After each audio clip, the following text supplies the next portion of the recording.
All right, I'm glad you were here today. Is your daughter okay? Yeah, she actually they went to a concert for Evolution. Elevation. Evolution. And so, yeah, how much I know about that, like really, you're failure to translate. Like really, she doesn't. So she went with a group of girls from the church and all that, and we're expecting them just to receive, holiness over there today. Okay, well, I'm glad that was clarified. Ask her how that Elevation. Evolution. So So evolution concert. years and years ago, I was in the factory and I was passing out some little New Testaments and I witnessed to this guy. He accepted the New Testament and the next day he came back and he said, "Hey, I've been reading that new Bible you gave me." And I was like, "Good." And he said, "You know where I started? Writing a book of resolutions." I said, "Really?" I didn't even finish his book. I said, "Okay, you were happy enough to have it read it." There we go. So anyway, He wanted to see how the story ends. And he found out it doesn't tell us how it. so tonight, we're gonna be talking about ministry safe awareness, and we're gonna cover a very broad, topic, but some areas that so many churches don't even think about. And I just wanted to shout out to our guys in Uganda. A lot of these things that we deal with are gonna be in a book, that the guys here will get. And that book has a lot to do with, laws here in America that you guys don't have. But I want to encourage you to, glean what you can from this. There's going to be a lot of safety issues that's going to pertain, to any church in the world. So I just hope y'all get what you can out of it. So let's take up some prayer requests and then we'll get started. Yes, sir. I actually have a praise. Good. My wife, Anita, is in a unique study for MS, Mhm. where she's learning how to play the ukulele. All right. So I guess they're hoping that, her learning how to play music is gonna do something with her mind and maybe help it out. Amen. Or it may do something to your mind. Yeah. They say that if you really want to get even with a friend, buy their 5 or 6 year old little boy a harmonica. Or Johnson. Hey, when she's ready, she can come to our church anytime. There we go. We'll let her play. You said when she's ready. Well, that's a good, yeah. She's learning how to play, so when she's ready, she can come play at our church anytime. Well, that's a good praise. What else? Anything else we can pray for? Just pray for Kelly, she's not here. Yeah. She went to. Even though she went to the Evolution concert. Backslider.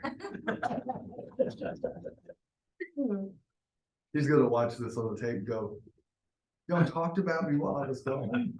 Well, we'll talk about you when you're here, so it'll be okay. Yeah.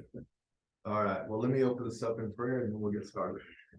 Lord, it is so good to be in your presence tonight with friends and with brothers and sisters. And Lord, I just pray that if today was stressful, if today was a difficult day, that you would just help everyone to clear their mind, to open their hearts to what you would have for us.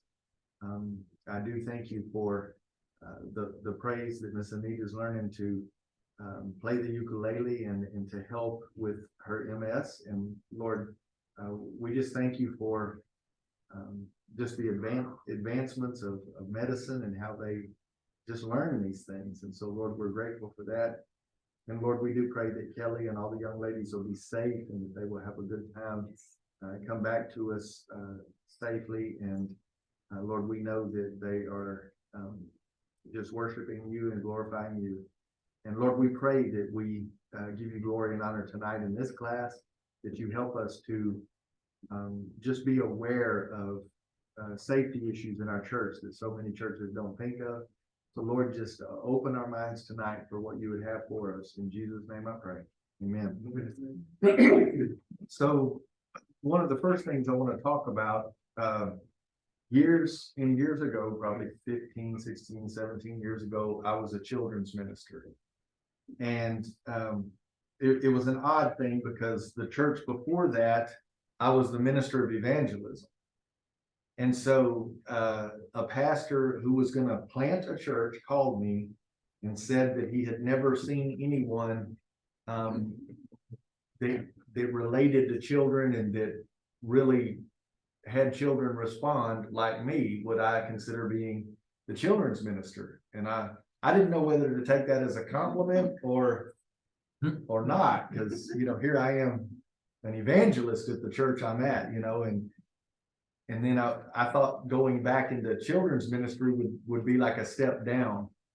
And I don't know why that I hear God best when I'm in trouble. But I heard God distinctly say, I wanted to make sure my wife tunes in to make sure that everything's going well, and his comments off. And I wanted to make sure that wasn't her telling me we didn't have volume or something. But I heard God almost with an audible voice saying, this is not a step backwards. They are the future, and this is a step up. And you need to raise up these children. And so I became a children's minister, and I did not realize when I stepped into that role, the responsibility, and it was completely different dealing with parents and children. And I sat on a team that helped to develop our, I was from nursery to 5th grade. And so we had to develop a child protective plan. From scratch, we developed a children's ministry. And so I had never done that before. I had gone to churches where basically, you throw kids in the Sunday school class, take somebody right out of the baptistry that raises their hand, put them in there, and they lead the kids. It was pretty basic, pretty pathetic too. But anyway, that's what I was used to. And so as we began to develop this, I was very in awe, and I was very surprised at some of the things that you have to deal with. And now they're compounded, they're even worse with some of the safety issues that we have to have. And so I just want to hit some things about especially nursery, preschool, ministry, things that you may not be aware of, or maybe you are, or maybe you're already doing them. So the first thing that we had to develop was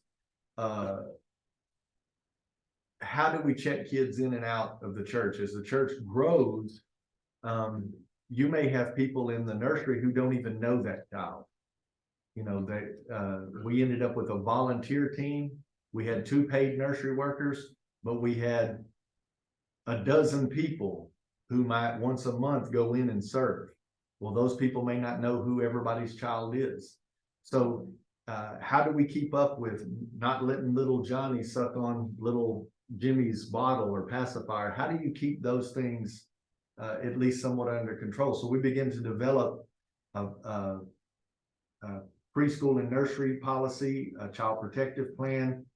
And so the first thing that we did was we said that if you work with children literally under the age of 18, you're going to have a background check and you're going to take child protective classes. And so You have somebody do CPR also?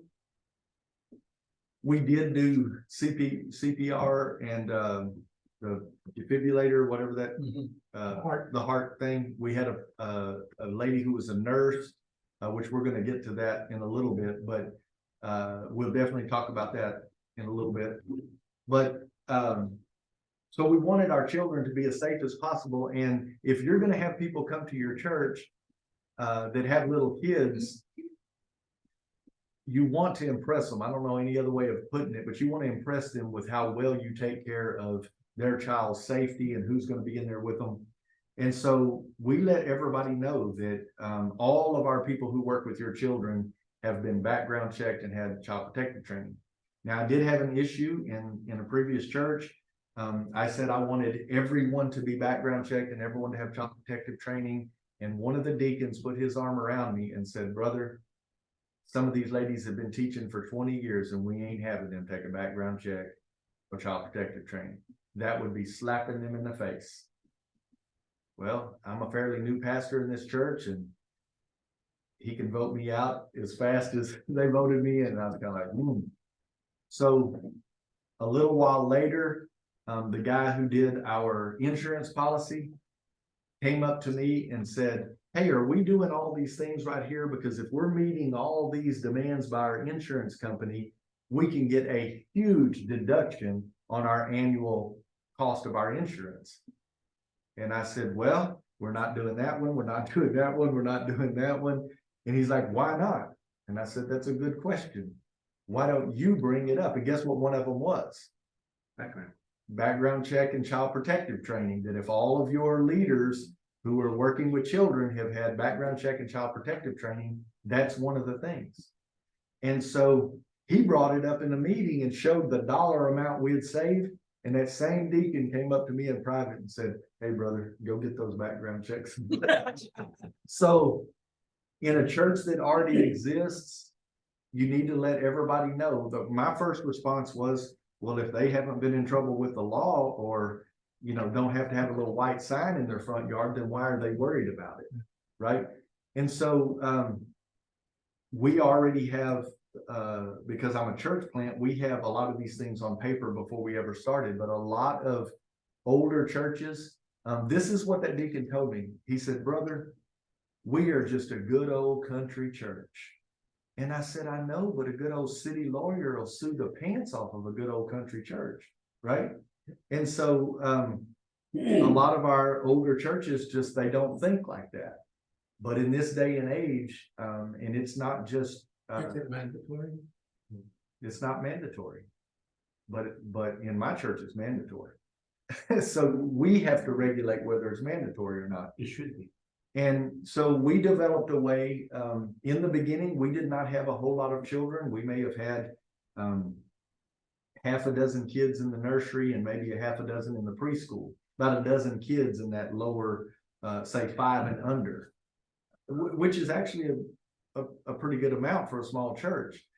And so one of the things that we did was we had a wristband, and the wristband had a number on it, and the baby or the preschooler got that same wristband. And only the person who dropped that child off could pick that child up. And we voted on these policies, and I still had parents telling their little brother or their uncle or auntie, hey, go get the child. Well, they would come and our nursery worker would go, you can't get the kid. Well, then they would get mad. And I had to explain to them, so dad's got a restraining order. He's not allowed to see the child. He's not allowed to be around the child. He shows up during church because you're in Sunday school. And he goes up to the preschool class and he says, hey, little Johnny. And what does Johnny do? Dad. And an hour and a half later, he's 3 states away. And the mom comes in and says, where's my kid? Well, he went with dad. How can he go with dad? Dad's got a restraining order. See, you don't know these things. Yeah. And so when I explained it like that, it was kind of like, yeah, but what are the chances? Well, do we want that to be one of the chances in our church? So, and we also had to break past the mindset that we're not really that big. Well, that's why you're not, because you still operate like a small church. If you don't think big, you won't ever get there. And so I said, we want this. I wanted our church to look like somebody walked up to an ant bed and kicked it. Have you ever seen that? Walk up to an ant bed and kick it. What happens? Ants go everywhere. That's how I wanted it to be with children, was that we would have so many children that you're going to go, I don't know whose kid that is. Well, I do. It's got Big Johnny's number is the same as little Johnny. I know exactly who that kid is, right? So they're blowing up. So having a sign in, sign out procedure. We actually knocked a hole in the wall, made 2 doors in the nursery. We did it for another safety reason that we'll talk about in a little bit.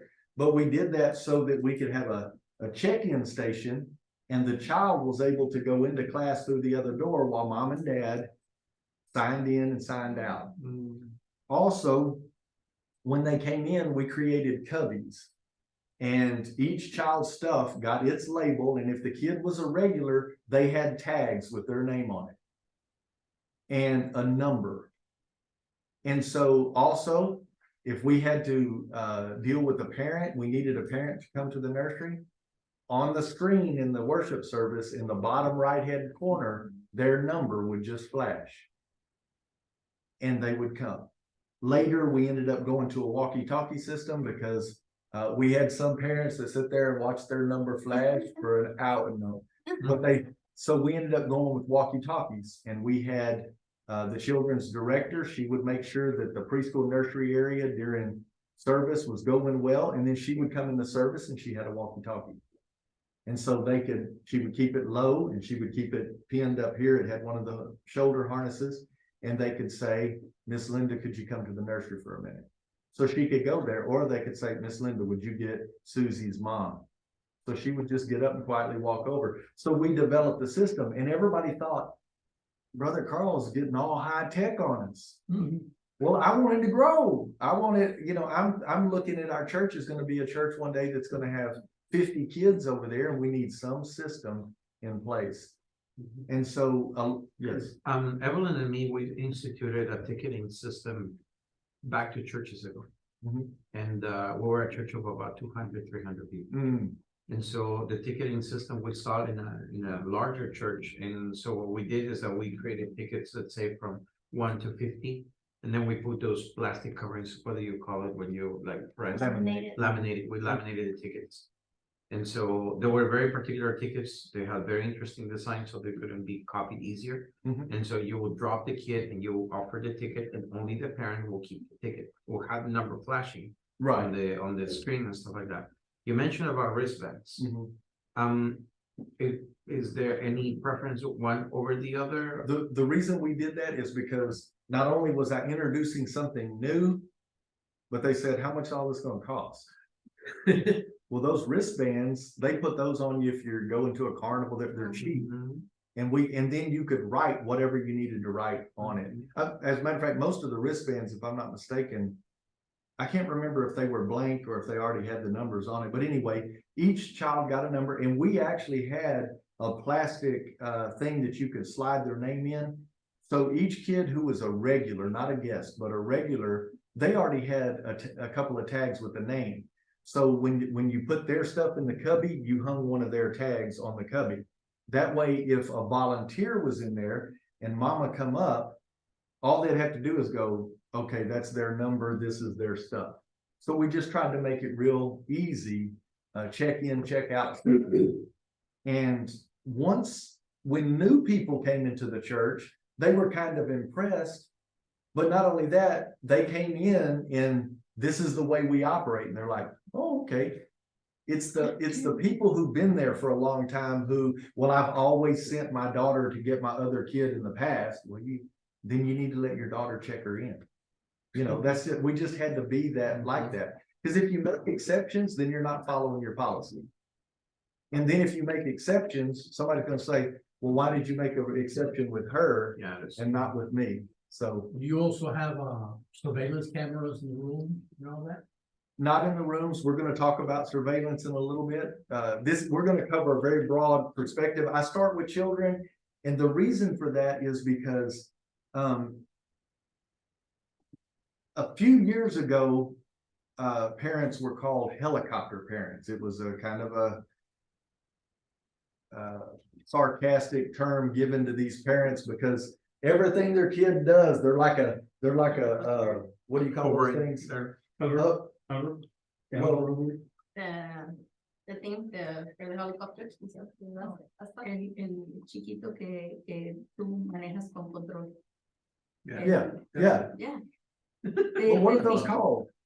The helix of the. No, to spy people everywhere. Well, the drone. Like Drone. Yeah, that's what they are. There you go. If their kid goes outside to play, they've got this. They call them helicopter parents for a reason because they watch over their children.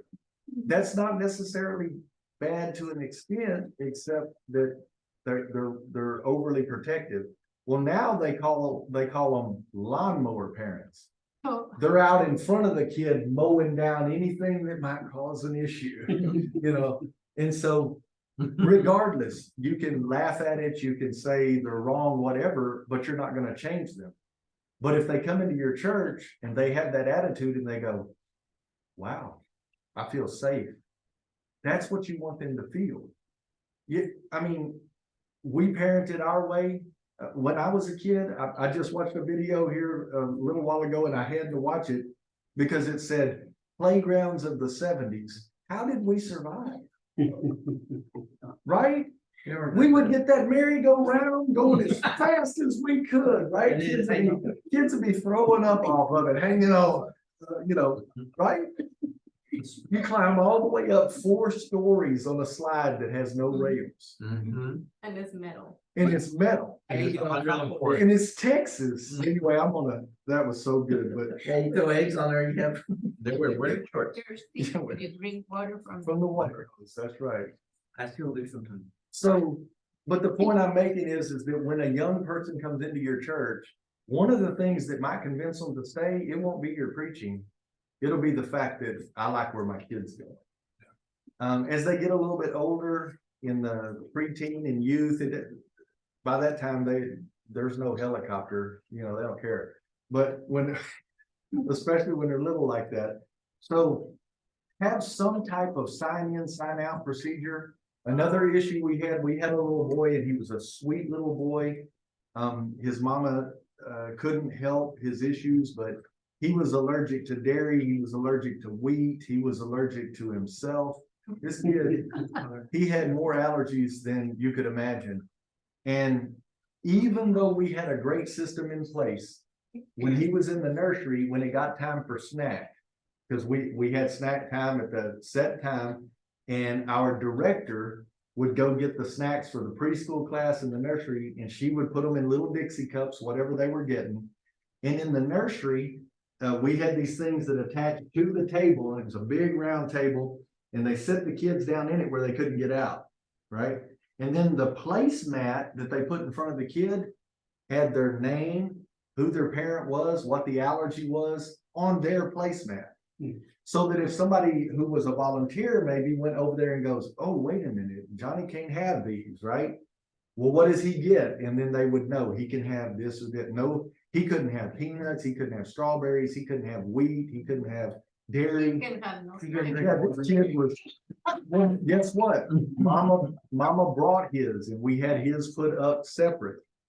And so that's an issue. And then one of the ladies came up with a great idea, and we even expanded this over to our like 1st through 3rd grade. I thought you were gonna say seniors. No, 1st through 3rd grade, if you look at a 1st grader, 6 years old, and says, are you allowed to have an oatmeal pie? Yeah. Mhm. No, you're not. Everybody else have it. Because everybody else is having one. So what she did, and this is just an idea, and then we're gonna go a little bit past the children, but I'm just trying to give y'all some ideas. So as you entered the building, we had a little sign that said, today we're having this. And it was written on there. If your child has an allergy to this, let us know when you come in. And so she put it right out on the door outside of the 1st through 3rd grade. Well, we decided we would do that in the preschool nursery area as well. So big sign, it had our logo on it, which was some giraffes, and they were called Kingdom Kids. And so it had the Kingdom Kid logo, and it was fancy, and I mean, they did a good job. But what it was doing was very important, and I'll tell you why, because one Sunday morning, our paid nursery worker who knew better gave I wish I could remember the little boy's name. Anyway, gave him goldfish, which has gluten and cheese in it. And he's allergic to dairy and gluten and wheat. And so we had to call mama in. We have an EpiPen. What do you do with this kid, right? Because we didn't know. And that was even after the precautions, having the little mat with his name. And one other thing that we did also was we created a book with every child's name, parents' name, siblings, allergies, so that if someone just needed a quick reference, we had a book, it was on a shelf, and where everybody could see it. They could reach up and grab it, go to his thing, and it had mom and dad's phone numbers in it, their allergies. If there was any special notes that needed to be in there. So anyway, these are just things that, and I wanted to pass this one out too. These were just things that will help to create a children, especially the preschool nursery area, that will make parents want to stay at the church. I wanted just to mention that that's not very prevalent in Hispanic kids. We don't have a lot of kids with allergies. That doesn't mean that they cannot. Because you let them go and play with And the her, dirt, the and get dirt. dirty and eat dirt and. What do you mean you're allergic to? Drink out of the water. Hispanic can be allergic to. Exactly. Exactly. Wow. I don't have any allergic reaction So- to food except for getting fat. So one of the things that we did was we also created an incident report. And, for a couple of reasons that we did that. So, little Johnny reaches over to take little Susie's cupcake and she bites him. So we would make up a report so that when mama came, she could look and see, look, this is what happened. That's gonna happen when you put kids together. We had a kid, they were just out playing basketball. We were in a country church. Our parking lot was gravel. The basketball goal was in the gravel. And so a kid slid all the way through the gravel in his shorts and t-shirt, and he was raw on his legs and stuff. So we write up an incident report just so that we can say, yes, this happened. This is how it happened, you know, and That's why you wear.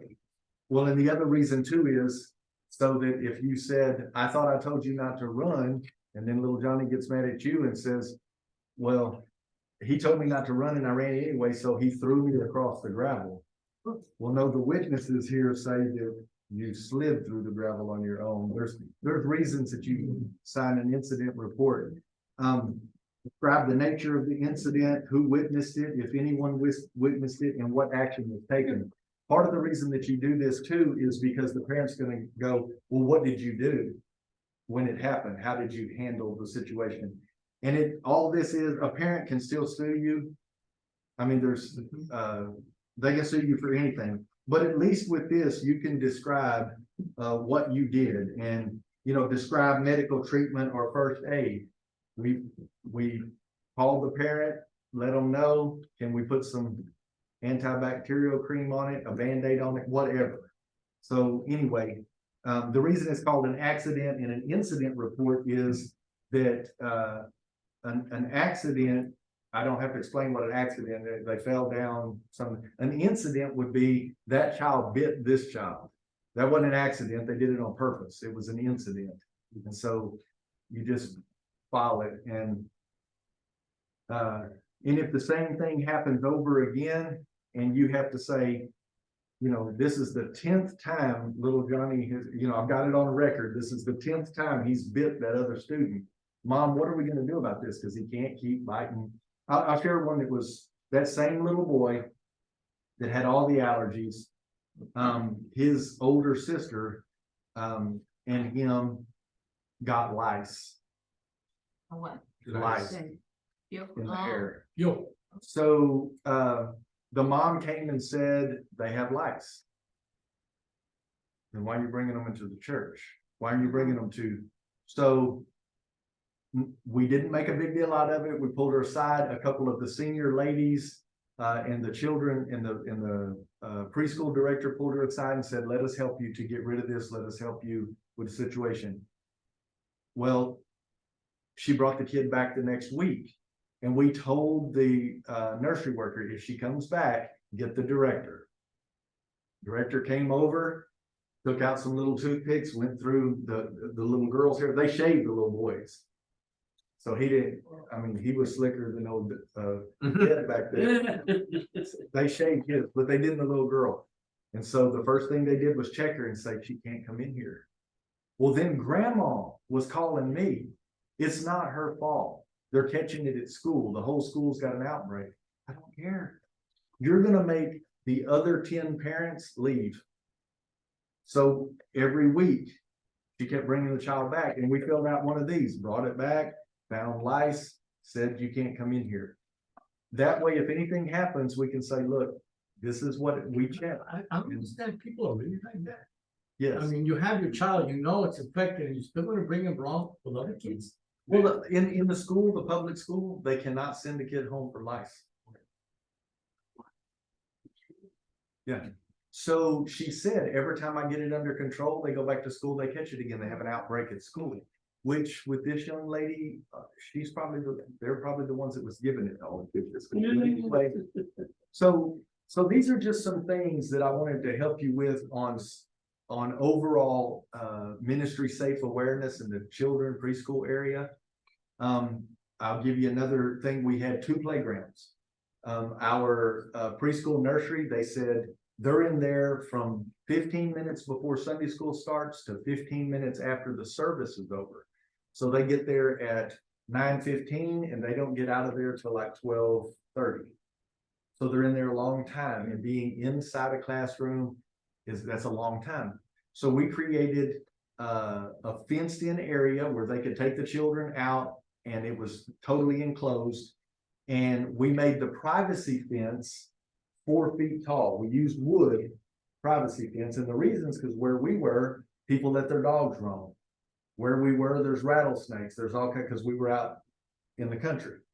And I wanted the fence to be tall enough that the teachers could see if anybody was coming up. And they were like, Brother Carl, why are we cutting 2 feet off of every one of these boards? I had a big saw out there, and we were stacking the boards up like this tall, and they're like, why don't we just put them up like a normal fence? I said, because I want the ladies to be able to see over the top of the fence. And that maybe I'm overly protective, I don't know, but I wanted them to feel safe. If somebody came walking up, I want them to be able to see them coming a mile away. You know why? Because they always had a walkie-talkie. And the other 2 walkie-talkies, one of them was on the leader of our safety team, and the other one was the children's director. And so they could say, hey, we got a strange guy walking around out back. Our safety guy would be like, I'll take care of that. And he has, we had an incident in our church this week that didn't go real well at all. And so, and we're going to talk about that part of the safety here in just a minute, but we made that fence 4 feet tall so those ladies could see. And guess what? More than once, we've got a strange guy walking out back. Well, it was a guy that didn't want anybody to know he was smoking. So he ran around the back of the building. They didn't know who he was. Got a guy out back, so we went and addressed it, and he was trying not to get busted smoking a cigarette. So, but want to be safe. So let's move into children and youth ministry. So, remember I told you that they were going to cut down on our insurance costs if these things on the list were followed. Well, it said that you either had to have an open door policy or all doors had to have a window on it. And so guess what? Not all of our rooms had windows on it. And in some of those classrooms were so close together, you didn't have an open door policy. You can't have an open door policy in a preschool room because the kids will run out, they'll run off. So how are we going to do that? So Cut the doors in half. And part of our policy also was no adult with a child alone. So every single classroom from youth all the way down had 2 leaders at all times. So because we did the child protective training, the background checks, the open door policy, no child left alone, because we did those, we got a huge amount of money knocked off of our insurance, our annual insurance rate. So not only would you may benefit in that way, but it's just smart. Nowadays, used to, they would say, well, don't have a man alone with a little girl. No, don't have anybody alone with any kid, because nowadays used to, and this is just sad, but boys didn't get messed with. It was little girls. And this was my own personal preference, and I made this a rule in our church, and it was fought against. I had people say that they didn't think I was fair, but in the preschool nursery, we didn't allow men teachers. Just didn't. And I said, when you take that child to the bathroom, this is a preschool nursery area. I want you to leave the door open. You don't have to take a second person in there, but you leave the door open. So when they took a little 4-year-old who was potty trained into the restroom, they left the door open. And so those are things you got to think about. That way there's no closed door. You're reducing the chance. I would rather somebody say, well, Pastor Carl, I think you're unfair. I think you're overprotective, than somebody to come up and say, Pastor Carl, how could you possibly have let that happen to that little kid? So, Yeah. I didn't care. Yeah. You say the window, on the door, but can it be just people? Mm. No, The that- peepholes are usually meant to look out, not in, but, you know, the open door policy, which we didn't really go by an open door policy, we just put 2 people in the room. Okay. The open door policy was for if you've got a youth pastor and he's in a room with 10 kids, the door is open. Just as a safety precaution, we just put 2 people in the room. Mhm. And preferably the youth pastor and his wife. But there were times when we had a youth pastor that wasn't married. So we had a female go in there as well. Mhm. Question about that. Mhm. So what if you don't have enough people to have 2? That's, well, in the beginning, we didn't. But you know what we said? This is gonna be our policy and we're gonna work to make it happen. And when you let people know why, we need volunteers. We wanna be safe. We wanna make this where when people come, they want their children to be in our ministries because they feel like it's safe. And they will overlook maybe some not so great preaching, but they don't overlook these areas. People are very, especially younger people, they're very protective of their children. Like I said, when we put this in place, we were barely having enough to have 1 person in Sunday school class. We ended up with 2 paid nursery workers and 2 volunteers in the nursery. The preschool class had 1 teacher and 1 volunteer. And so one of the ways you can look at it is, a lot of people want to serve in the church, but a lot of churches don't have enough things. Once you get so big, there's not enough things for people to serve. Well, this gives, we used to tell some of our older ladies, all we need you to do is sit in the class, pray, give input. You don't got to roll around on the floor, but we need a second person in the room. And so, just work to get there, because people coming into your church will appreciate it. And then one of the things we did was we passed out our policy. We want every parent in here to know this is what we practice. Do you know what the danger of that is? Then you got to do it. Well, I thought you said you did this. It's accountability, but it keeps you safe. Another thing with the children and youth is smartphone policy. We had an issue because we had a small girl that we're talking about elementary age, not a youth, but elementary age. She had a phone that was not in service. So she wasn't on the internet, but the phone had pictures stored on it that were inappropriate. And she was showing them to another child. Ask me how I know. Because the mama to that child was in my office. Letting me know all about what was happening and what I was going to do about it. Well, I was like, I'm not sure. What do you mean you're not sure? You don't have something in place? How do you approach this child? How do you approach their parents? Well, the parents didn't care.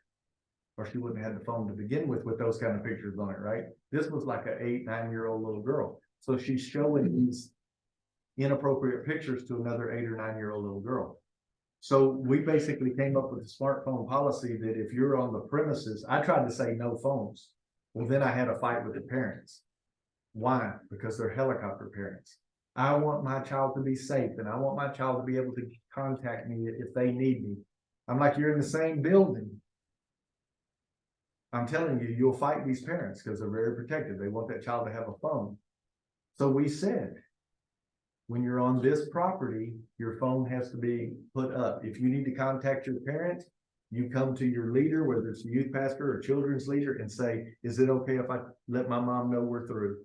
They would say yes. They would call the mom and put the phone up. And we did that, no exceptions. If you make one exception, you got to make it for everybody. And you don't know what youth are showing other youth. And the worst thing you want to deal with is a parent whose child has been exposed to pornography in their own intent. So how you deal with smartphone policy is up to you, but that's how we did it. We just said on the property, your phones have to be put up. And we let the parents know if they're caught with their phone multiple times, we're gonna take it and you can come get it from us. And parents did not like that, but I didn't budge. I didn't back down from it. And like I said, I would much rather somebody say, well, Pastor Carl is strict or Pastor Carl's legalistic or whatever, than to say, why was my child exposed to that? So anyway, any questions on that? No, but we sadly we had to confront one time a family that went ballistic on us because there was a fight between two kids. And I don't know why I think they were just trying to vent, or they were trying to not do damage control, but they were trying to balance the anger that they were having. We were talking, both of us, with them. And they went from these two kids fought to, why are you teaching the kids doctrine inside of the classrooms? What does one thing have to do with the other? But it's the thing that an angry parent at that moment is looking for something Right, where to exactly. throw their anger, and everything is exposed.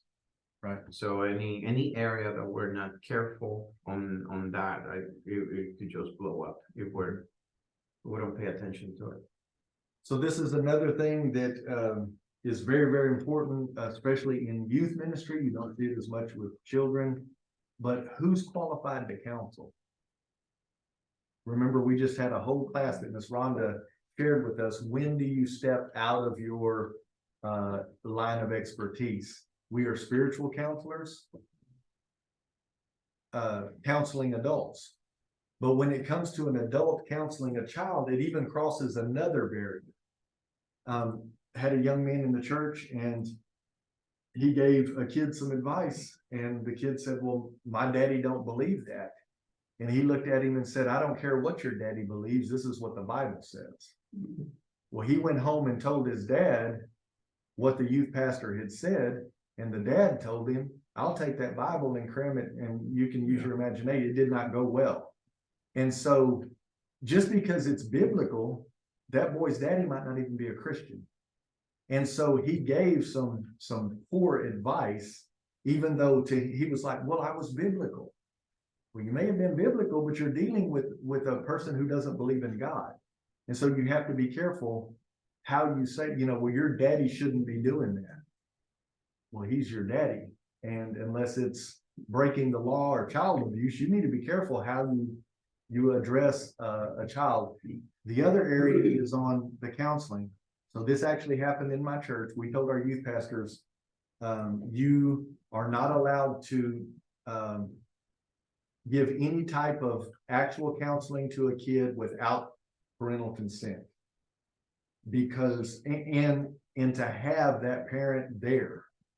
And you're not supposed to be with the child alone. So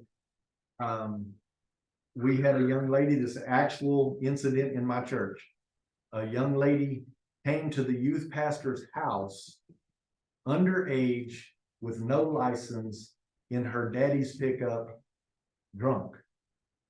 So it's rolling downhill, right?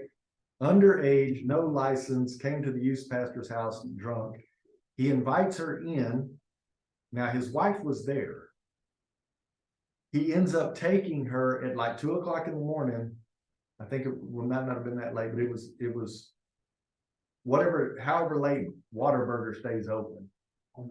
That's what I thought. He took her about 2 o'clock in the morning to Whataburger and counseled with her.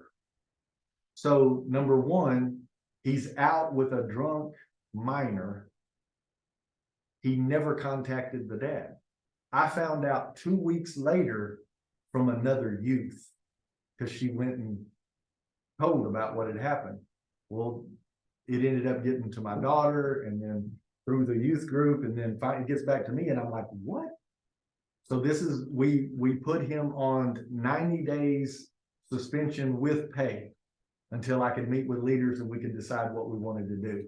Now, I already made up my mind, you're fired. He went against every policy he was told not to do. But as a pastor, you gotta be very careful because I would have fired him on the spot.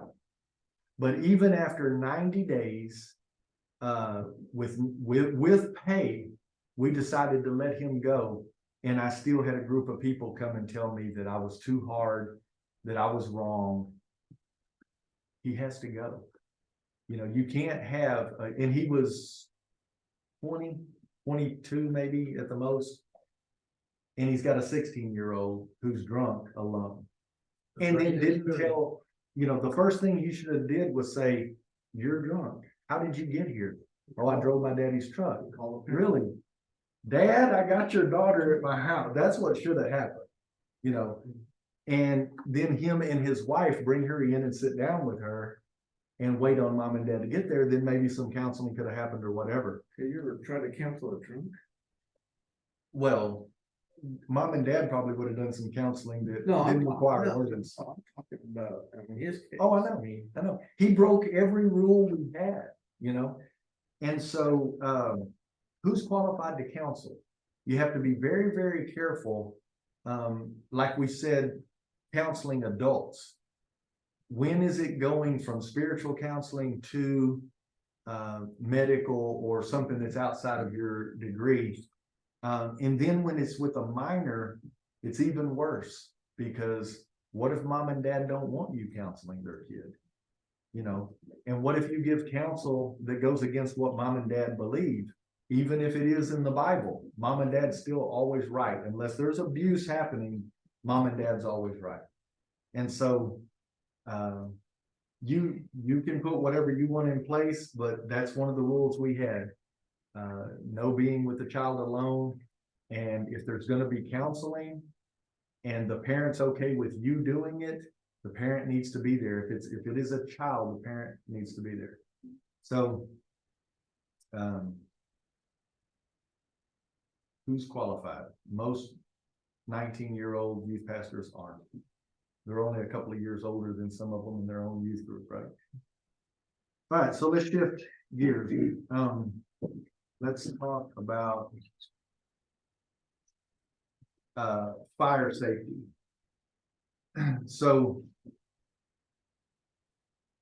shortly after I got to one of the churches I was in, I went around to all the fire extinguishers and like literally all of them but one was out of not just out of date, but out of the green, you know, it's yellow. So they were like in the red. They wouldn't have even functioned properly.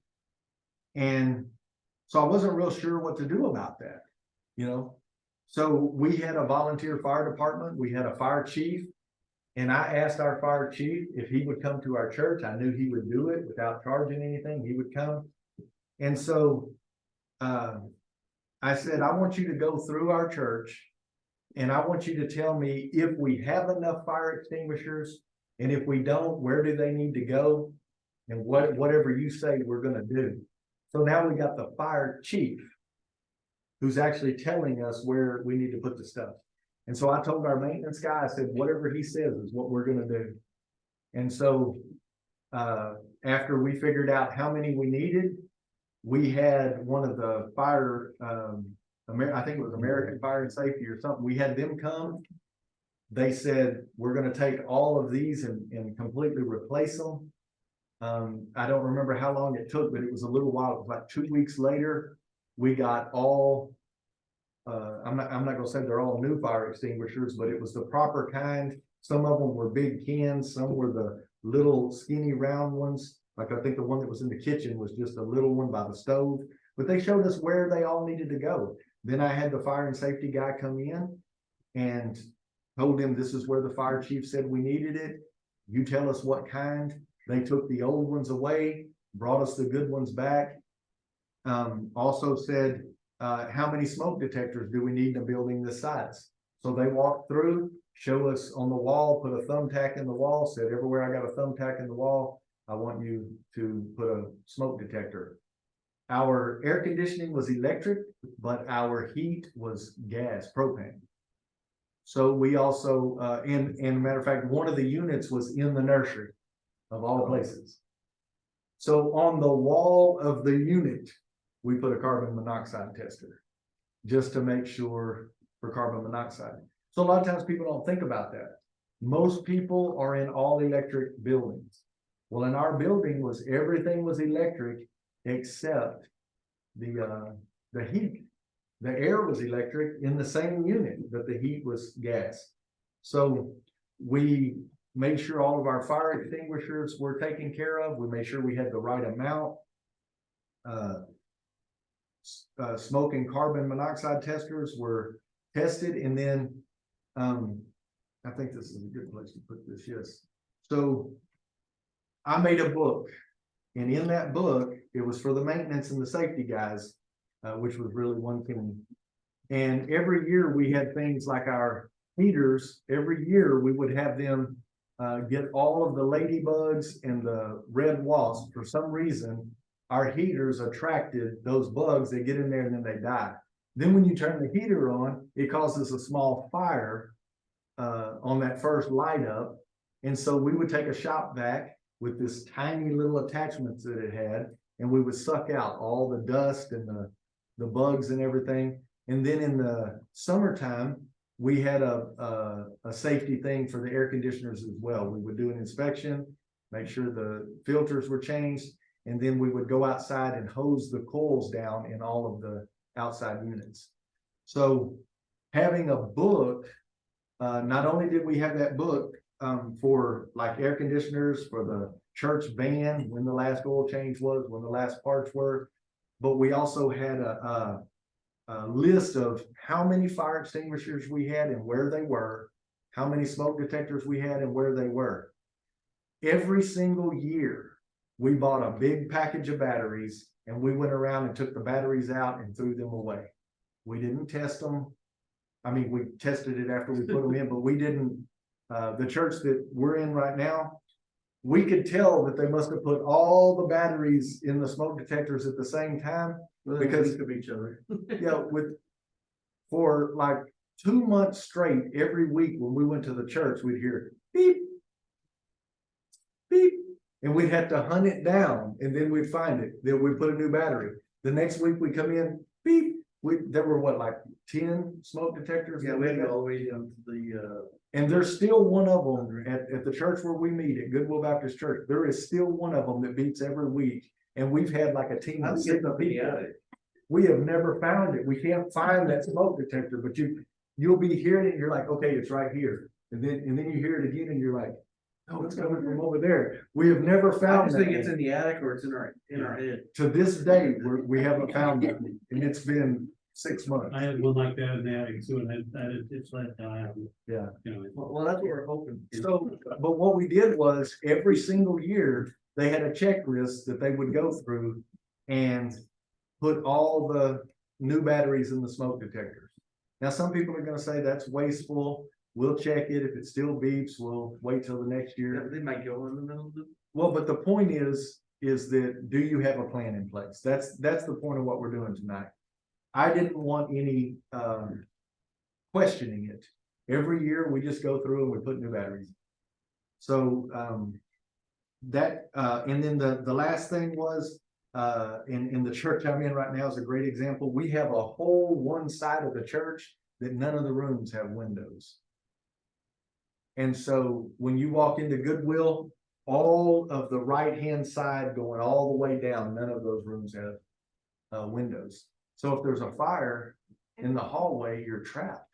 Oh, like there's no hole, like there's no. There's no window period. Yeah, no, They weren't built like, it wasn't built like that. it's a brick wall. Now, on the left-hand side, like where the children's ministry is, most of those have windows that the child could get out. So I would definitely up the smoke detectors in an area like that, so that as soon as that thing beeps, they can get out into that hallway and figure out where they need to go. Most churches, and I would say probably almost all small churches, have no evacuation plan. None. So we got all of our Sunday school teachers together and we said, if there's a tornado, if there's a fire, if there's an active shooter, if there's any type of situation going on, and we get on the walkie-talkie and we tell you, do you know where to take the kid? No, where? Okay, that's a good point. Nobody knows where. David Carl's house. So we train them that this is where we're gonna meet. If there's ever a fire, if there's ever a tornado warning where we need to get out of the building and we're gonna meet here, and then what's the next thing you gotta do? Accountability. You count. You need a roll. So you need to know who was in your class that day. And so a lot of people don't think about that. One of our buildings was the windows were about this high off the ground. And that was the 1st through 3rd grade class and the 4th through 5th grade class. So how do they get outside? You just throw them out the window, right?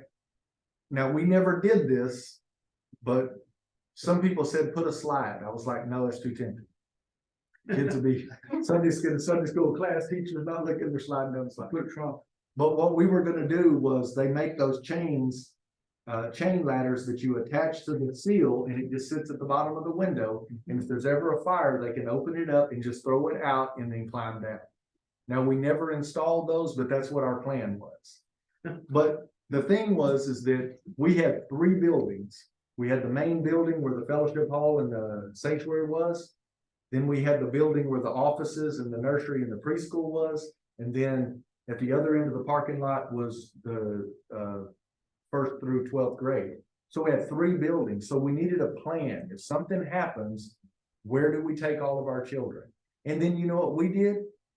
All of y'all are old enough. Do you remember when you were a kid and you'd be sitting in class and all of a sudden that thing would go off and the teachers, like everybody in a single file line, we would go outside and then they would take a roll. It was a fire drill. I don't even know if they still do that. Mhm. They still do it. Do you ever remember having to go into the hallway and face the wall with your backside up in the air and cover your head because it was a tornado drill?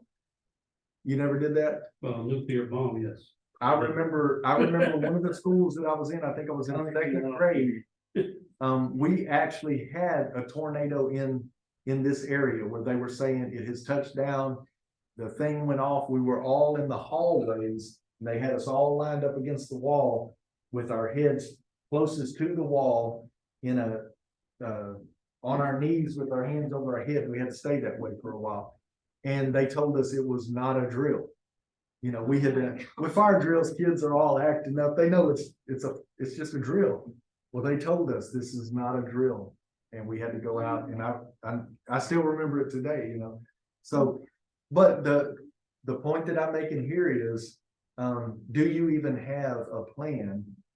Do your teachers know what to do in an emergency? Do they know to take a roll call? Do they know? You know, so you decide what you need to do. But you need to have some kind of plan, because sooner or later, something's gonna happen and you wish you had that plan. So now we're on the part that Rafael was talking about, security, alarms, cameras, and that sort of thing. The church that I meet in right now, every Sunday morning, as soon as I unlock that door and open it, you hear beep, beep, beep. And if you don't get to that thing and punch in the code, it is loud. I was showing somebody how to use it about a month ago, and somebody came in the back door just as the alarm got set, and it set the thing off. And it's so loud. And when we went to the back, our children's worker was sitting in her car. She said, yeah, some guy went in the door, and when that alarm went off, he hightailed it down the alley. We don't even know who it was. But that alarm is like deafening loud. And the first thing that happens is the police dial your number and you got to answer the phone and give them the code. And if you can't give them the code, they send a unit out. And so how do I know? I've not only had it go off on me, but I've had them come and say that I think it's 3 times. If it happens 3 times, they charge you. Yeah. I set it off once, but I canceled it in time. Right. I had to figure out how to do that though. I was like, So anyway, alarm systems, most churches I know that are big churches have it. Our church has it because of where it's at. We are not in a very safe part of town. Cameras, most small churches do not have cameras. One of the last things we were in the process of doing, we had a guy pull up in our parking lot, got out, and he shot our dusk to dawn light with a shotgun. Blew it out, put spray of holes in the sockets. We also had somebody come and do donuts because we have gravel. We had a gravel parking lot, and people used to like to fly in there and then fly out. Well, they did that and threw gravel into our church bus in the back windshield, and it just shattered it. And so multiple times we had issues like that. And so we decided we were going to put in some cameras outside because our insurance covered that window, but it'd have been nice if they would have got the person that did it, I was sitting in my office one night about 11 o'clock and I heard the slamming on the brakes in gravel. You can I was like, what is going on? So I got out and I went outside, and this girl was so drunk and high. She's getting out of this little pickup. She's doing like this, and she's looking back at the person, and she looks up, and there I am. And she turns around and she gets back in the car and they take off. Well, we had a church bell, big bell that was on the sign right in the front of the church. All of a sudden I hear back into the parking lot, and then I hear ding, ding, ding, ding. They're gonna ding the bell. I go back out and look, and they're flying out of the parking lot. That's what she was gonna do. So we were always having issues. I had a guy pull a 9mm on me in the parking lot. One night I had it was broad open daylight about 5:30 in the afternoon. This Cadillac pulls up into the parking lot. Young black guy gets out. Don't even go behind a tree or nothing. Just gets out, shuts the door, just stands there in the parking lot and does his business. And I'm like, you've got to be kidding me. Right in the church parking lot. And then gets back in his car and leaves. So we were always having crazy stuff out there. And we never did, while I was there, get the cameras, but it's a good idea. Especially if you can put a sign that says, smile, you're on camera. That'll keep. We have them inside rooms. We don't have them outside yet, No. Put them outside, you don't have to have cameras, but inside the rooms we do have. I like that commercial I see where you can put a camera in the light socket.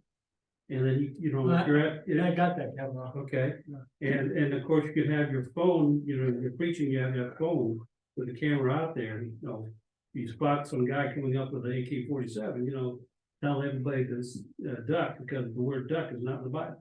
You're gonna go down. Well, we're gonna talk about that here in just a minute. no, if you see it coming, just have your church pop up and just. No, it's not saying that when we go into that situation. Yeah, well, we're gonna talk about that one in a little bit too. So I'm hoping to let y'all get out of here. There'll be some time tonight. There's overall ministry safe awareness. One thing we talked about last night, I was in a meeting, and we're gonna have which I'm supposed to announce to y'all. We're gonna have a conference in September, and it's called Unapologetics. There'll be some flyers sent out to all y'all's churches. But they wanted us to start getting the word out. They won't put promotional material out while there's another conference that hasn't happened yet, so that people don't get confused. So This is Bell Baptist Association, that's who it is? No, it's Bell Baptist Association and Texas Baptist, Texas BGCP. Okay. But it's gonna have name like renowned speakers. These are gonna be guys that know what they're doing. Well, speaking of which, I don't know if you know this, but Charles Stanley passed away today. Oh, really? I didn't Yeah. know. Wow. Yeah, Hmm.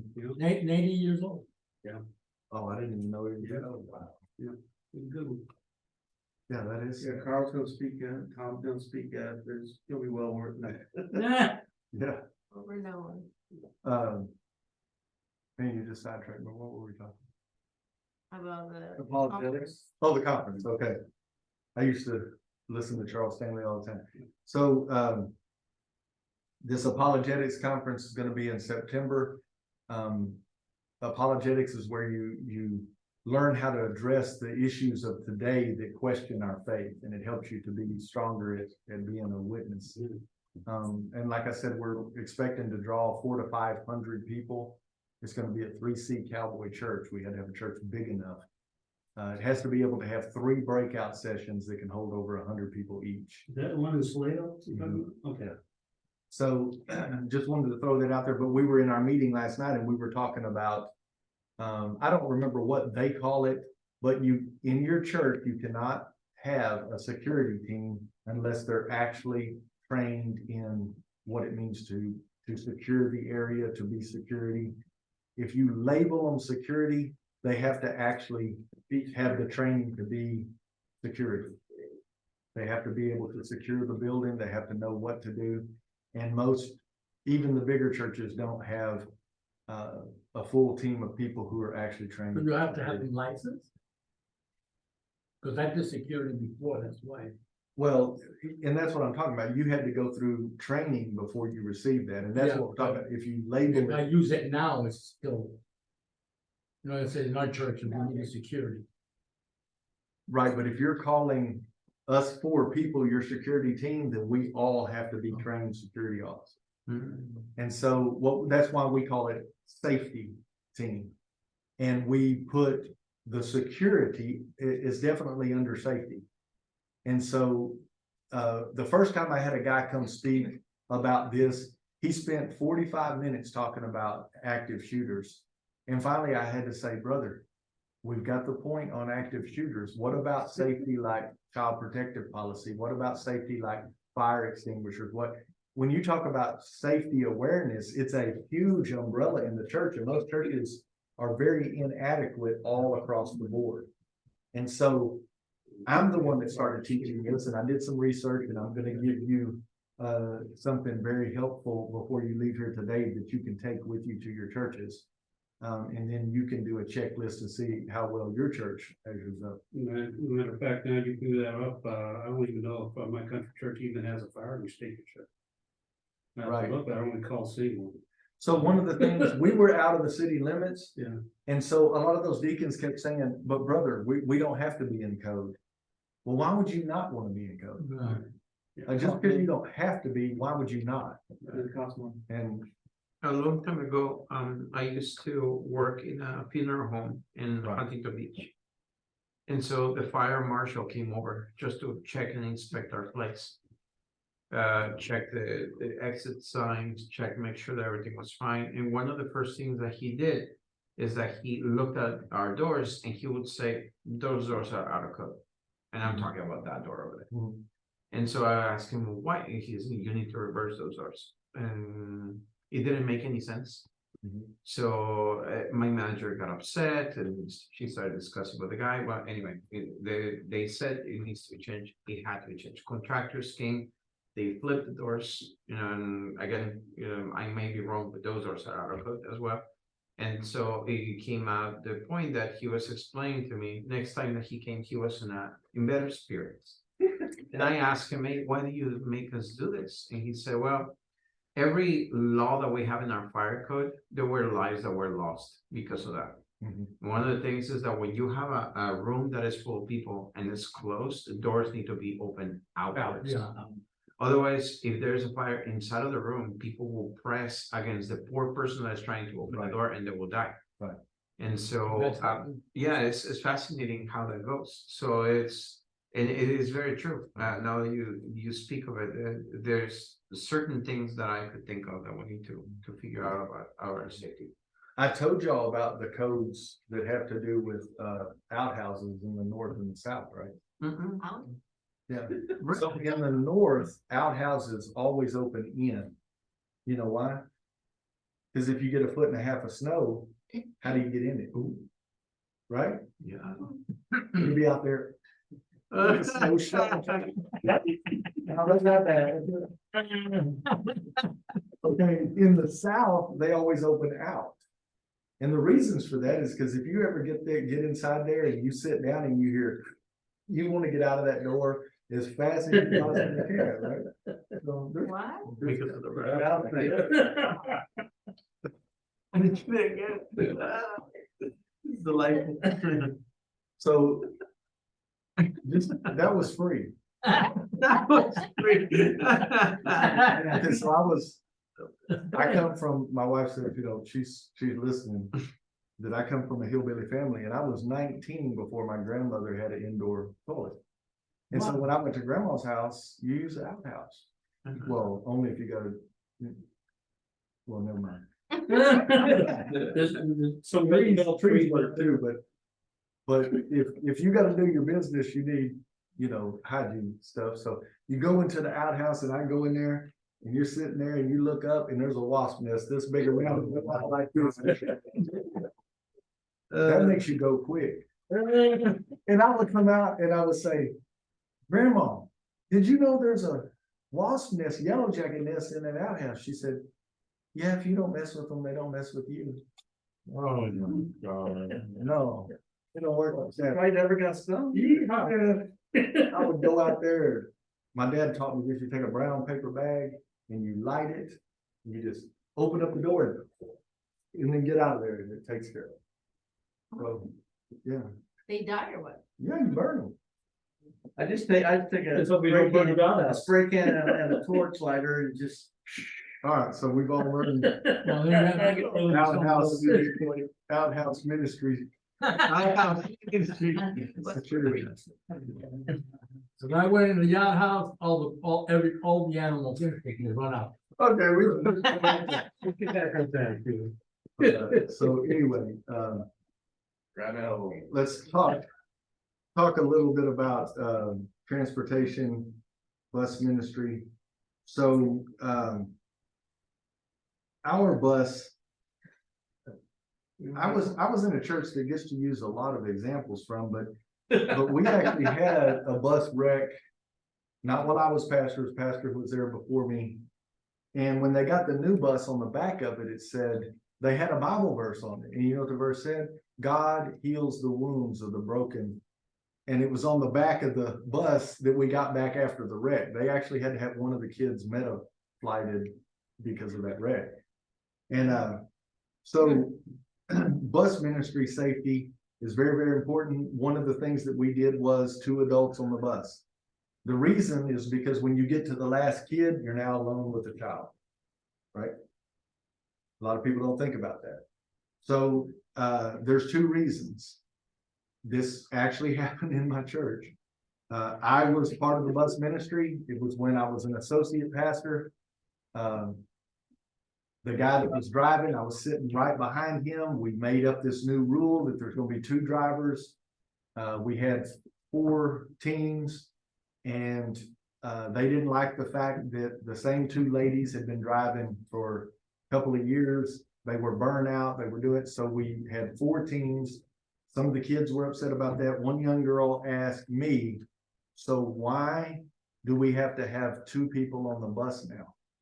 And this is exactly what I said to her. I said, we have put together a safety program, and by having 2 adults, it ensures your safety so that someone doesn't harm you in any way. And it ensures our safety so that someone doesn't say that we did something we didn't do. She went and told her aunt that they put 2 bus drivers on the bus because the bus drivers wanted to harm us, and so they had to put 2 on the bus. That's not what we said, you know? And so what you say and what they hear sometimes are 2 different things. It's always. Her aunt came up to the church and confronted our pastor, and they brought me and the other driver. Well, the other driver didn't even like me. But this is what he said, lady, he's not actually on my hero list, but that's not what he said. That's what he said. I don't even really like this guy, but that is not what he said.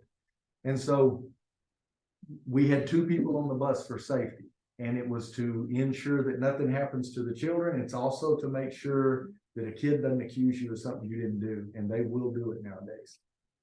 The other reason, another safety tip on the bus ministry is we told all of our bus drivers, when you drop a kid off at their house, you do not pull away from their driveway until you see that kid go inside the door.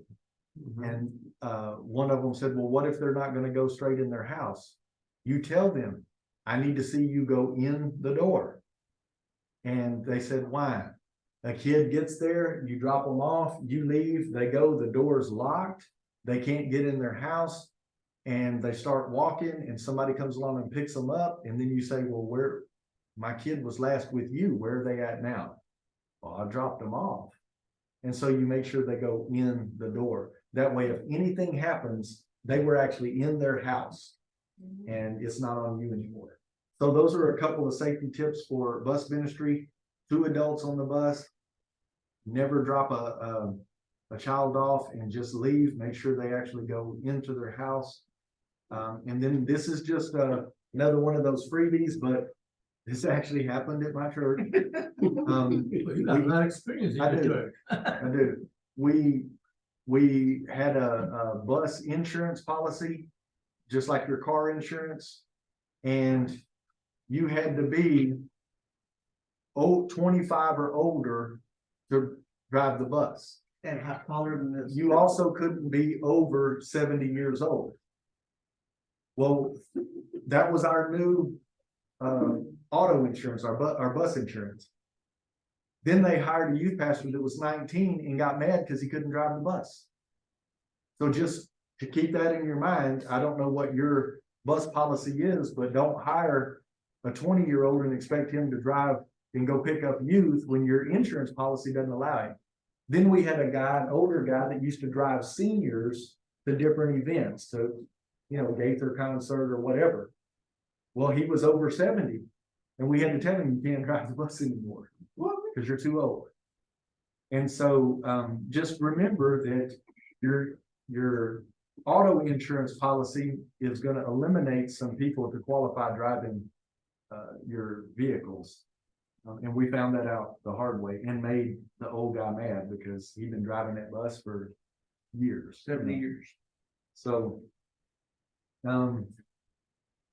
here's another one. Is it okay if we just go straight through? Okay. Handicap accessibility. Because we were out in the country, people who were in maintenance, people who were in our safety team was like, well, we're grandfathered in because we're not in code. We don't have to be. And I said, well, what if we have a family that comes and they have a family member, whether it be a child or an adult, who has some type of handicap issue and they can't hardly get in the building? You know what that says? We don't really care about handicap. Now I don't think you can call it handicap, but that's what we're gonna call it, because I don't remember the other word. So I think it's- If I say. Let me correct word is. no, you can't use that word. It's called something like other able, challenge. No, you can't use that either. Y'all aren't keeping up with the wokeness, okay? So, in our student building, you had to go upstairs to get into the building, which meant that any child who was on a walker, who was in a wheelchair, couldn't get in the building. Get an elevator. And so, no, we just, on the other side of the building, there was only one step because of the land. So on the other side of the building, we only had to make a ramp that would go up that tall. The other thing is if you put a ramp in, I think it has to be up, for every foot, it's an inch per foot. No, it's further than that. For every inch up, has to be a foot out. Yeah, I think that's it. Every inch up has to be a foot out. You're thinking an inch out. For the wheelchairs. Yeah, so that it's not too steep. It's not too steep. That way, if they get going down it, they don't lose control and take off. And there has to be rails. So, to be in code, I helped to build a ramp at a trailer house one time. And a trailer house set so high off the ground that the ramp went all the way to the other end of the trailer. To be in code, we were in city limits. Either that or you've got to go out, build a landing and have it come back the other direction. Well, she liked it going all the way to the end because as soon as they got to the end, they just parked their car right there. Was able to get in. But the point is, handicap accessibility. You were talking earlier, if you go in this bathroom right here, I don't know about the women's, but because I haven't been in there, but in the men's bathroom, there's two stalls. One's way bigger than the other and the door's open in the opposite direction. So, the handicap stall, the door has to open out. Cause if you push it in and then you wheel your wheelchair in, how do you close the door? So those are some of those directional codes that you have. The other one, I think, opens in, the small one, you go in and then you can turn around and close it. So stuff like that. We had, in one of our buildings before we switched it, the men's restroom, you had to step down a step. Does anybody know what the code is on the height of a step? 7. Cause it's a 1x6 with a 3/4 inch plywood on top. I think it's 7, something like that. Can't be more than, I think it's 7 inches because it's or maybe 6. I wasn't thinking about that, actually. Right, cause a 2x6 is 5.5 inches tall. It may be, I think it's 7 though, cause then you got carpet, pad. So, but it can't be, well, we had a step like this tall. Well, we had a guy that got in his 80s and he couldn't go down the step anymore, and you had to go down that step to get to the men's restroom. So he was on a walker. They had another guy who would go with him and help him. Well, then he got his walker through to the door and it wouldn't fit through the door. So he had to set the walker aside and the other guy held his suspenders and had to go in while he went to the restroom. And so after that, I was like, we've got to make some changes. And back when they built that building, they were young. They weren't thinking about getting old, I guess. We moved the senior men and women completely out of that building into the fellowship hall is where their Sunday school was, because everything was on floor level. You could park under the awning, come in the building, go straight to the class. We made it, senior friendly and handicapped, because those bathrooms are handicapped. So just think about, you guys said that the lady who has this autistic children in this family came because they feel welcome, right? It's the same way if somebody has a disability, if somebody has some type of, I know a church in Temple, I won't say the name of it, but they were gonna take some of their pews and cut them. And then, if you look at a lot of pews, you can take the end piece off, cut the pew down and then reattach it. Yeah. Right? So they were gonna do that so wheelchairs didn't have to sit out in the aisle. They made one about close to the rear, one on this side about midways, one a little further, and they wanted to cut those, and people were like, we're not cutting those pews. So they were more interested in the looks of the aisle in the building than they were somebody who was in a wheelchair. Now, they ended up cutting them down, but it was some pretty heated debate in the business meeting. Yes, sir. Well, our situation where we welcome people with disabilities or things like that. I could count about 4 people now that we are hosting, that they're having issues with disabilities. Have you heard of any safety, anything that you can tell us when we're in situations like that? I can't say any examples, but we are quickly prone to accidents, when we have people like that. I can't say we are poorly trained into how to handle that. We're just kind of winging it, but we're trying to be very careful and being a close community where we're watching for them. But what would you recommend? Well, I'm gonna give you one of these to take with you, and this is called the Big Book of Checklists. And I'm not gonna try to teach all of this. I'm trying to give some highlights. Every one of these areas that I have spoken about will be talked to in detail in here: children and youth risk management, water safety checklist. I didn't feel water safety was something we needed to cover tonight, but you can. Temporary shelter. When will we need that?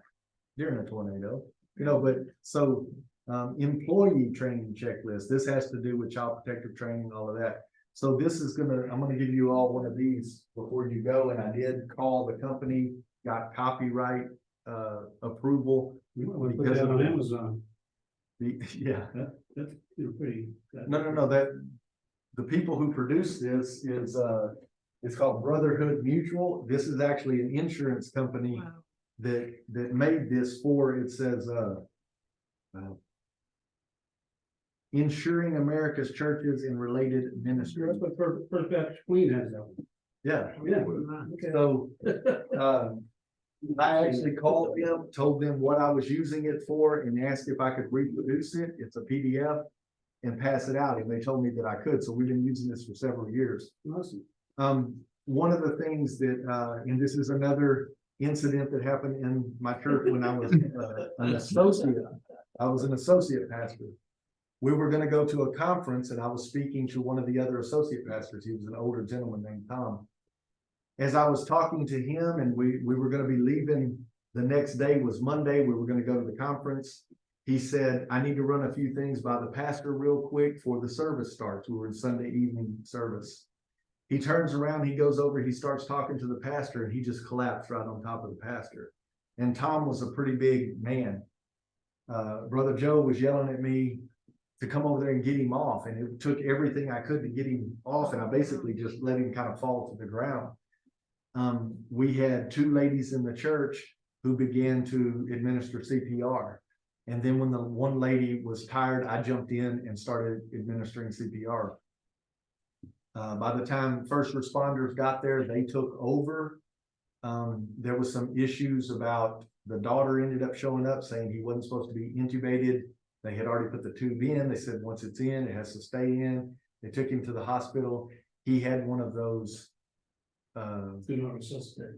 well, no, but he had one of those heart attacks that a widowmaker heart attack, whatever they call that. Yeah. He was standing there talking to the pastor and they said basically his heart just said, and he collapsed.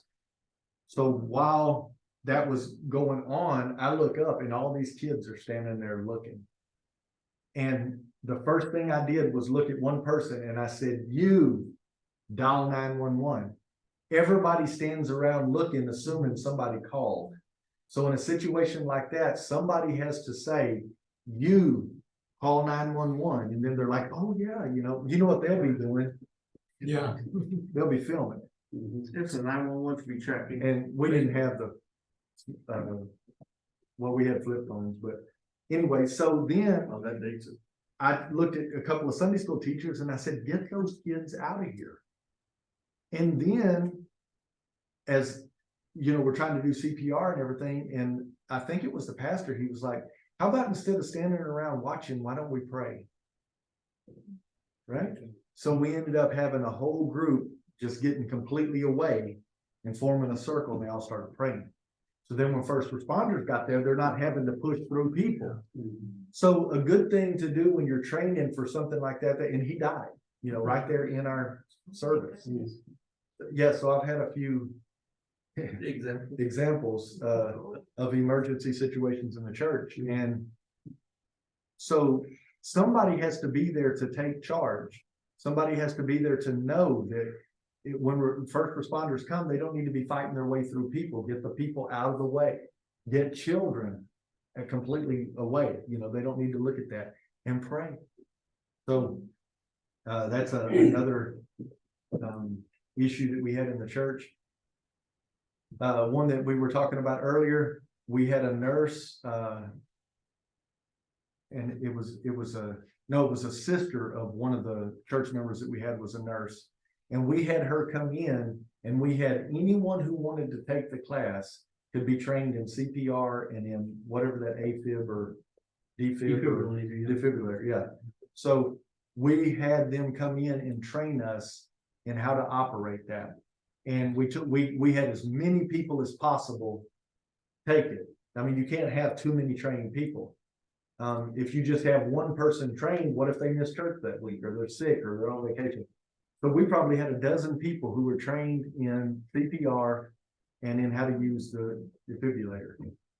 So that's another thing, preparation. Until I pastored that church, we never had anybody. And you know why? What sparked part of that was that one lady was a nurse and she hardly ever came to church, and she was at church the night that Tom died. And even though there would have been no resuscitating him, they said that his heart burst. But we had 3 of us there who were trained in CPR.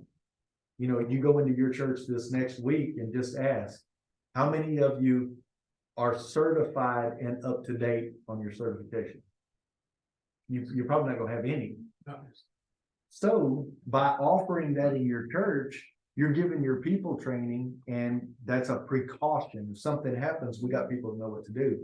Your safety team that you're gonna put together, they're the ones that if something happens, you're gonna be training them to get people out of the way, you know, make the doorway and the walkways ready for first responders to come in.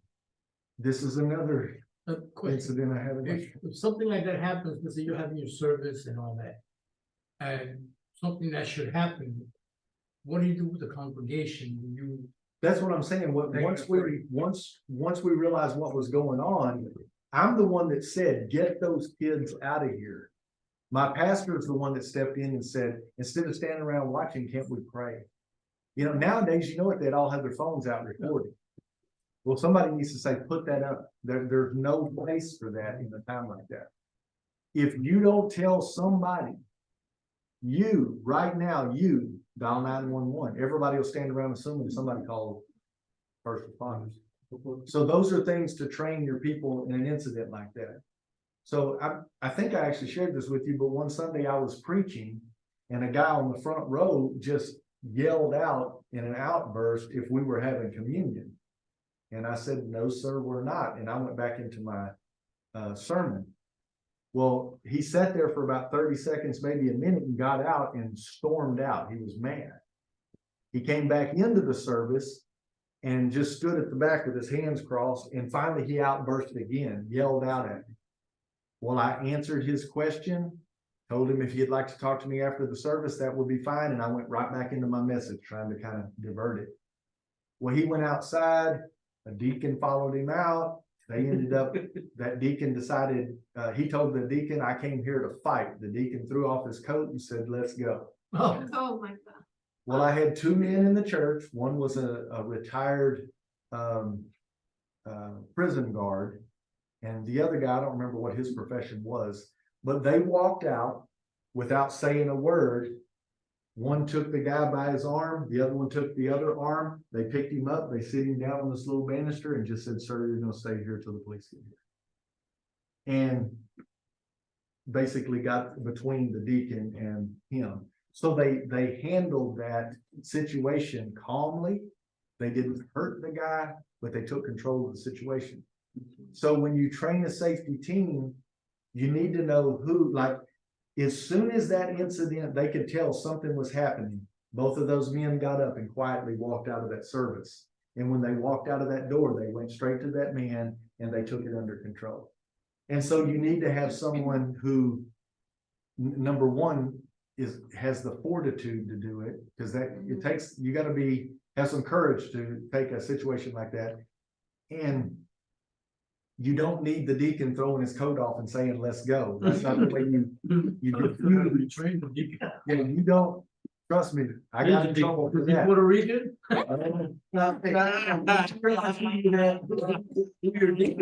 had a lady stand up to me in the church going, that you, deacon? Because I'm the one who recommended it. So anyway, but the deal though is that to diffuse something, you have to remain calm. Yes. You have to be able to handle the situation. So you say, well, what are the chances of that happening? How many incidents have I shared with you from the same church? And you're probably not even done yet. And I was only there 7.5 years.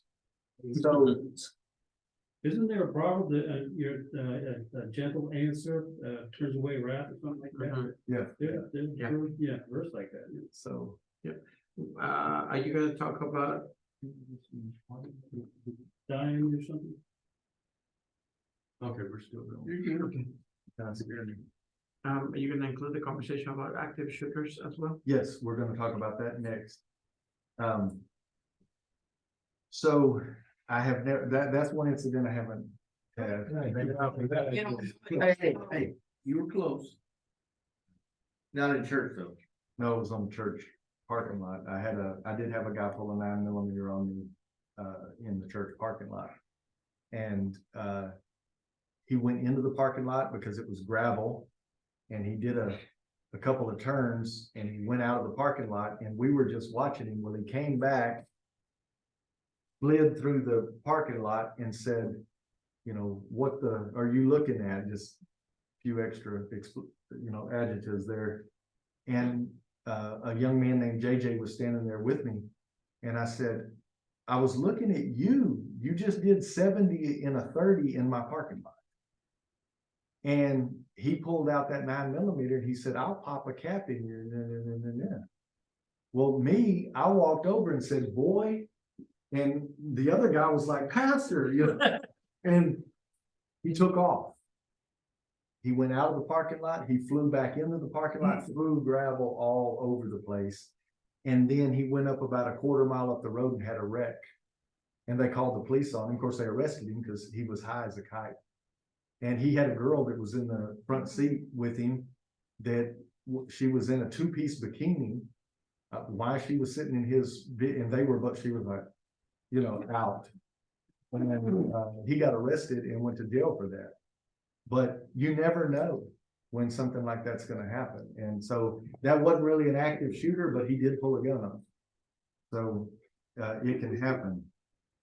And JJ was like, Pastor Carl, when somebody pulls a gun on you, you don't walk up to him. And I was, well, if he's going to shoot, I'd rather shoot me in the front than in the back.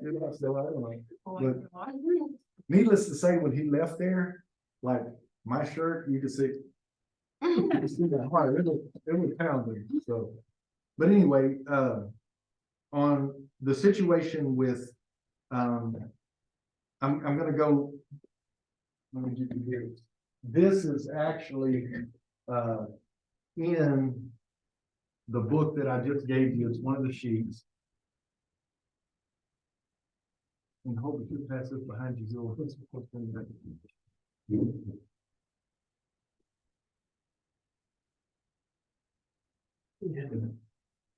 Thank you.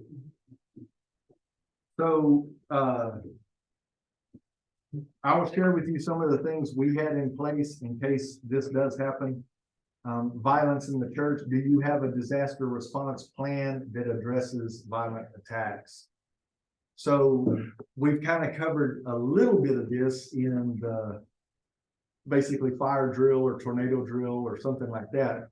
But in this case, it's a violent attack. We had 3 buildings, and in every building we had people with walkie-talkies they could talk. All 3 buildings could communicate. And in the service, 2 people on our safety team had walkie-talkies. At least 1 person in each of the other buildings had a walkie-talkie. And what we said is that if something breaks out in one of the buildings, they're to alert the other 2 buildings. And when that happens, designated people will go lock the doors. Now, in the city limits, I don't know if you've ever seen it, but sometimes you'll go into a building and it says during business hours, this door is to remain unlocked. And it's because people need to be able to get out. Will and I have talked about this and I haven't fixed it, but we've got a door in our church that the deadbolt requires a key from the inside. It's a keyed entry and exit. So no one, unless you've got a key, can get out of that door. So that is a definite, it's a fire hazard, it's a safety hazard. The doors like they have here, I can go lock those doors right now and nobody can get in, but every one of you can get out because it has that push bar. That's the probably the best type of doors to have are the ones that you can keep locked, but anybody on the inside can go out. Your front door is usually left unlocked, but we had once Sunday school started, we had areas of the church that were locked. To get in it, you would have had to have had a key. And so we actually had a plan in place every single Sunday. Once Sunday school started, we had a person in that building go around and lock all the doors that wasn't the main door. You want to have the main door either unlocked or somebody posted where they can see in case a parent comes over to check on a child or whatever. But you definitely want to have, the best kind of doors, like if you can do it, is to put those kind of doors. Because they can be exited while they're locked. And that's the best way to do it. The other thing is occupancy. And I didn't talk about that earlier, but does anybody here even know what their maximum occupancy is on their building? Have a little sign. See, you've actually got a sign. Sometimes occupancy also depends on how many exits there are. So like in our fellowship hall, we had 3 exits. Well, that makes us able to hold more people. It's not just the square footage, but it's how many ways you have to exit the building, so. But anyway, Does it cost anything to get like a fire marshal to come to your place and check it out?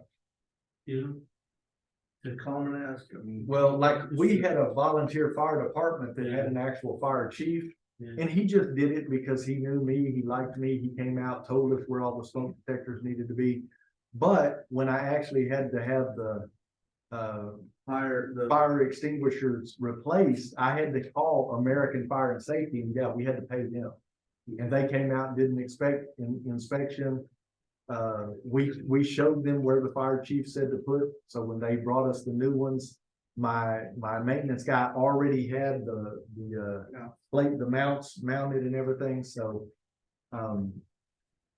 you will have to pay for an actual fire guy to come in, but I would have one come in, you know, and so but the disaster response plan addresses violent attacks.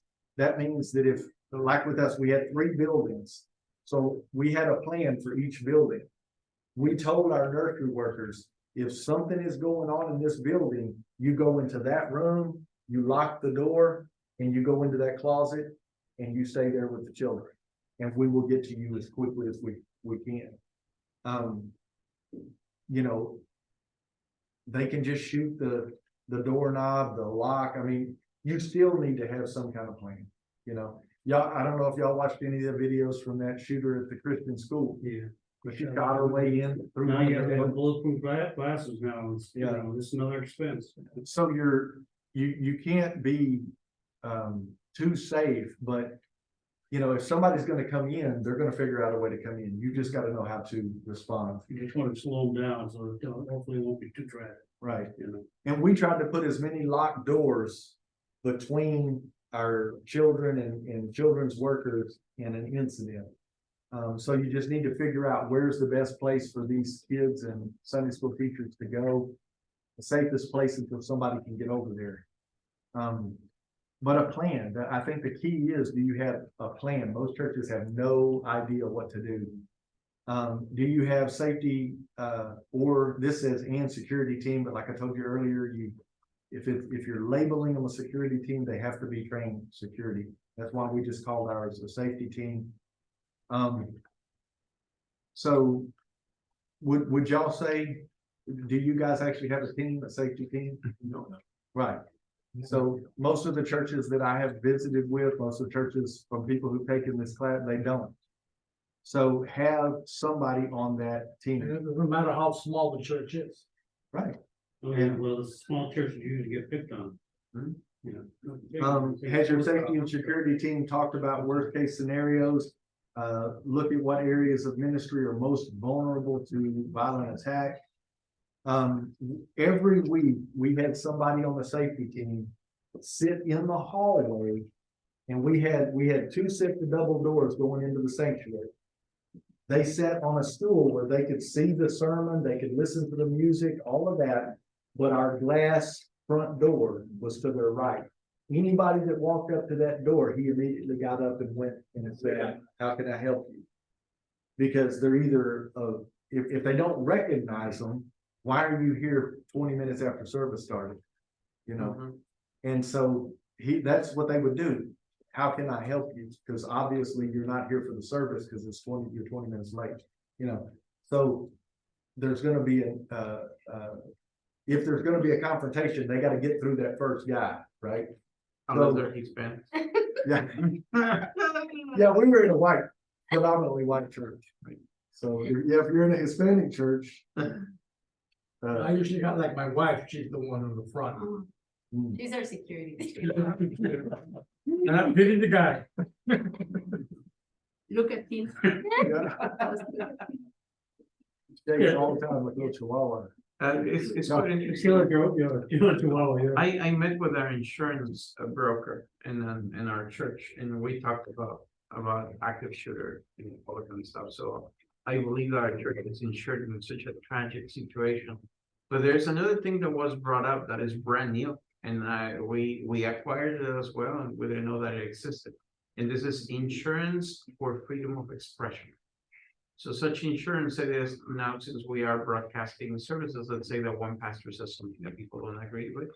And then all of a sudden, because of our service broadcasted online, we get sued. And so that insurance covers us in case that, What you said? because of something that is set up. And it probably depends on which judge does the case as to whether your insurance is valid or not. Yeah, so, but, I mean, to me, you can't be too safe. Yeah, but so you're ensuring you're prepaying for a lawyer. That's basically what you're doing there. Right. Yeah.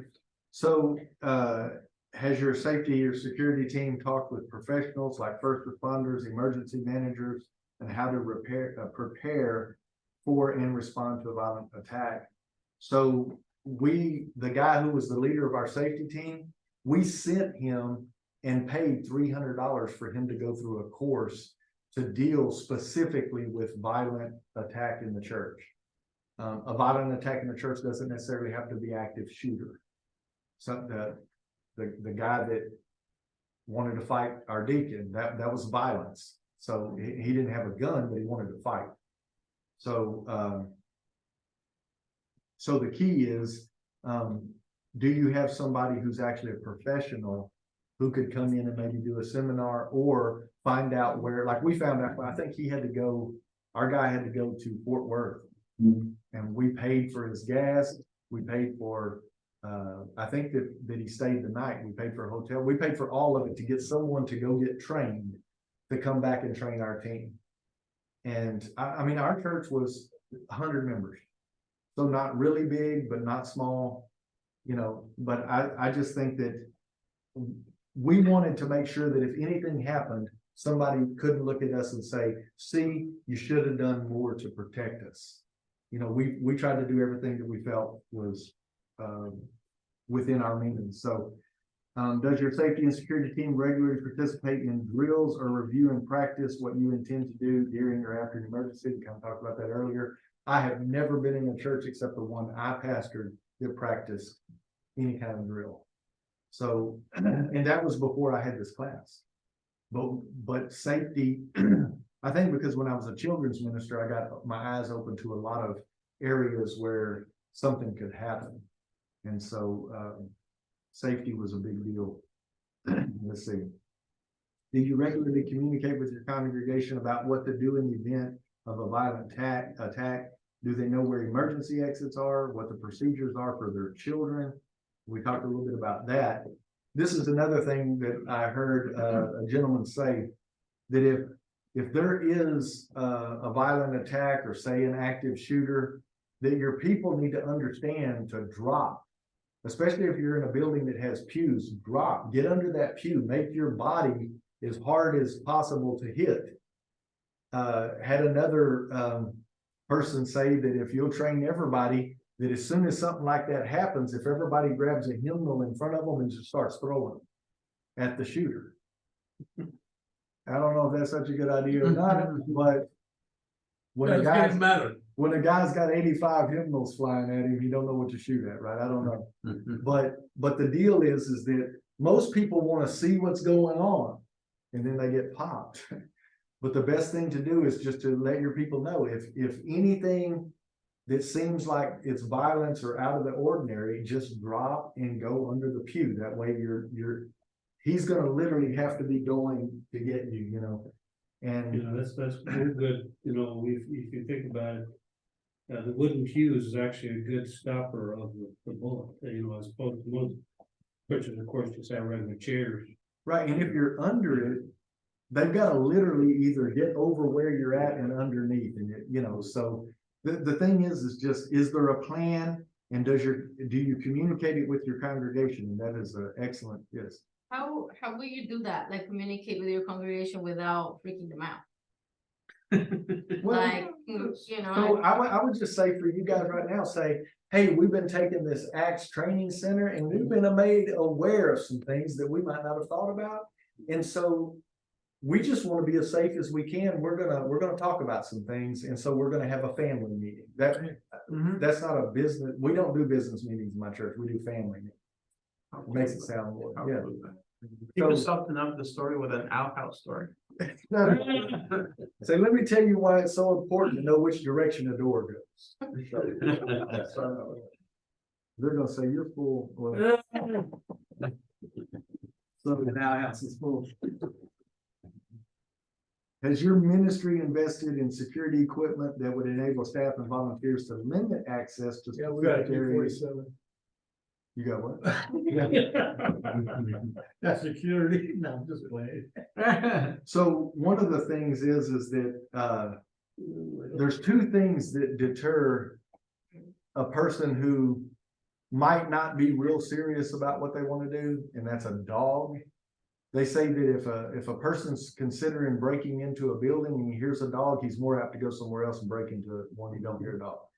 The second one is they see cameras. Because by the time they see that camera, the camera's already seen them and they go, oh, pick up that cigarette butt, go on. So cameras help, but this is another thing cameras also do, is if you could see the person coming, like, I don't know, one of y'all were talking about earlier, if you've got a camera and you see a guy coming across the parking lot with a shotgun on a Sunday morning, he's probably not coming to worship. He's got ill intent. You can head it off at the door. If we have the snipers tripping out. Yeah, from on the roof. I was just speaking with a guy about their safety team, and he said that their church chooses to use peace officers. The only people they want carrying a gun in their church are peace officers, and they do not allow open carry.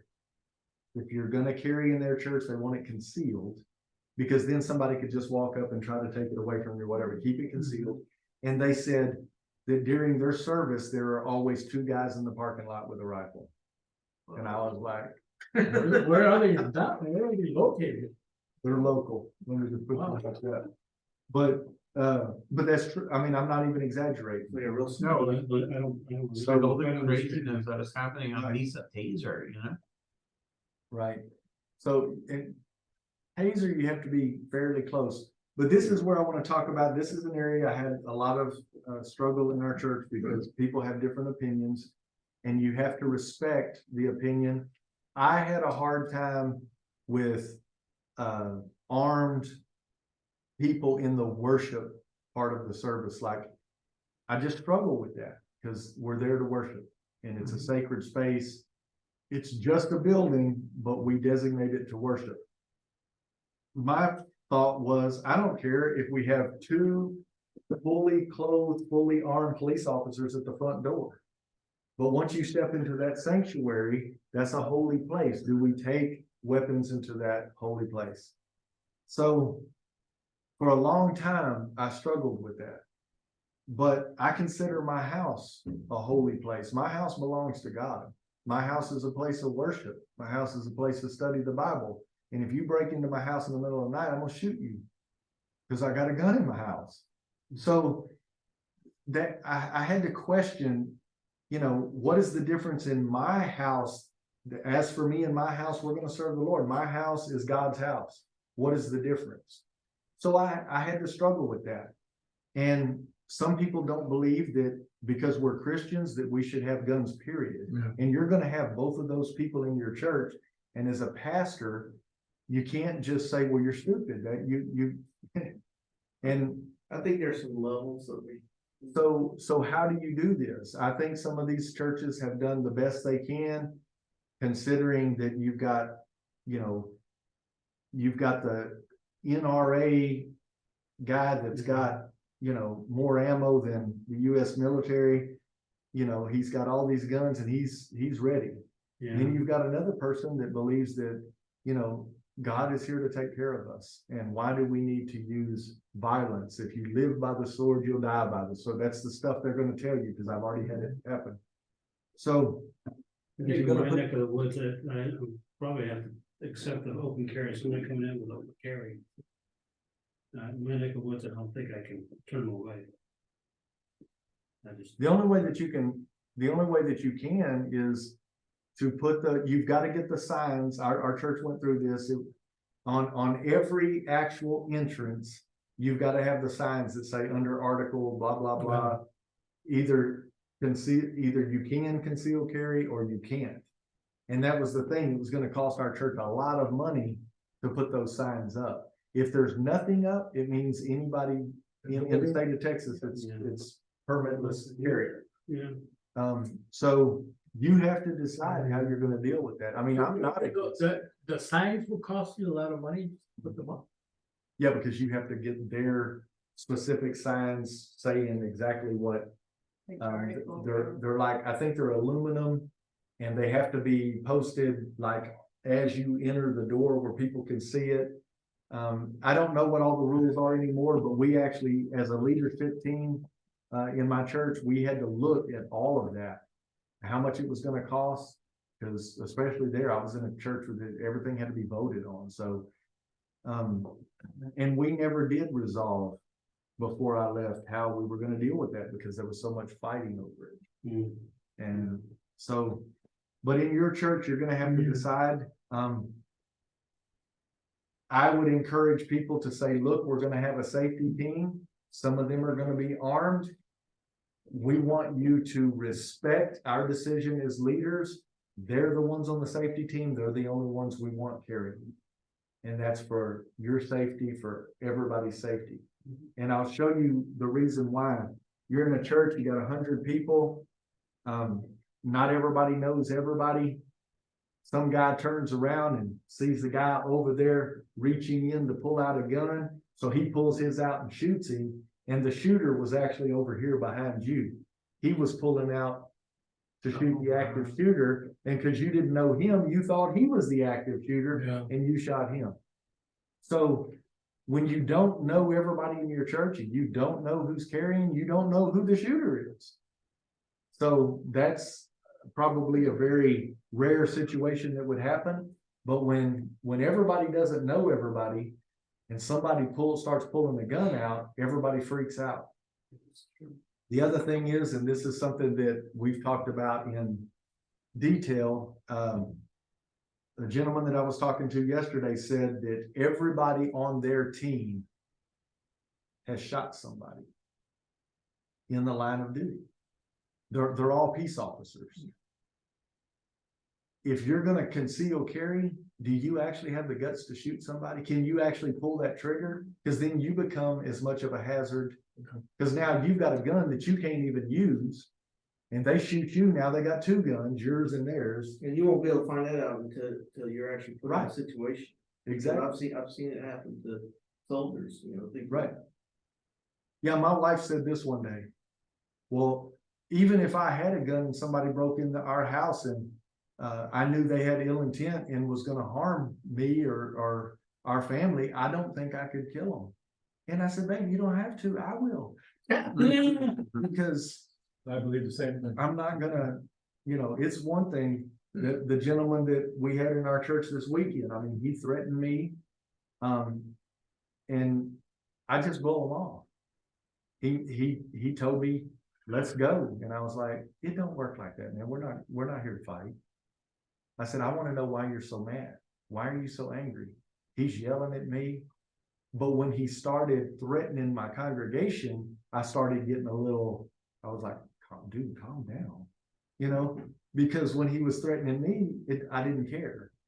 But then when he started threatening some people in my congregation, that protective instinct kicks in. And of course, not, you know, finally I just told him, dude, you need to leave. He said, call the cops, call the cops. I said, we don't want to call the cops. That's not how we want this to go. We tried to pray with him. He wouldn't pray with us. I mean, he caused an incident twice in our church. Yeah, This Sunday. the same day. Yeah. I had in Puerto Rico back years ago. We were getting to do an activity in the church with the youth. And this guy comes in and starts picking on the pastor's son. Pastor's son's a sick guy. So I tell the guy, hey, look, you need to leave. He goes, no, I'm not gonna leave, this and that. So I grabbed him by the neck and I just started rebuking him. In the name of Jesus. Afterward, the guys are all, brother, Ralph, you gotta do something for me. What? Don't ever rebuke me, brother. But it's funny because everybody told me, you gotta be careful, he's crazy, he can shoot you, kill you.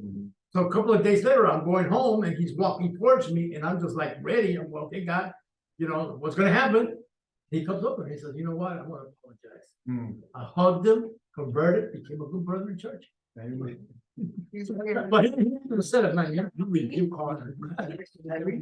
Rebukes like that. Well, and like the key is the guy that wanted to fight that came to our church, especially the one gentleman was a trained correctional officer.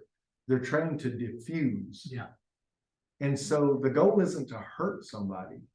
You know, just like the guy yesterday, I kept telling him, we don't want trouble. We don't want to fight you. We want to know what's wrong. Why are you so angry? Because he's never done that before. He exploded.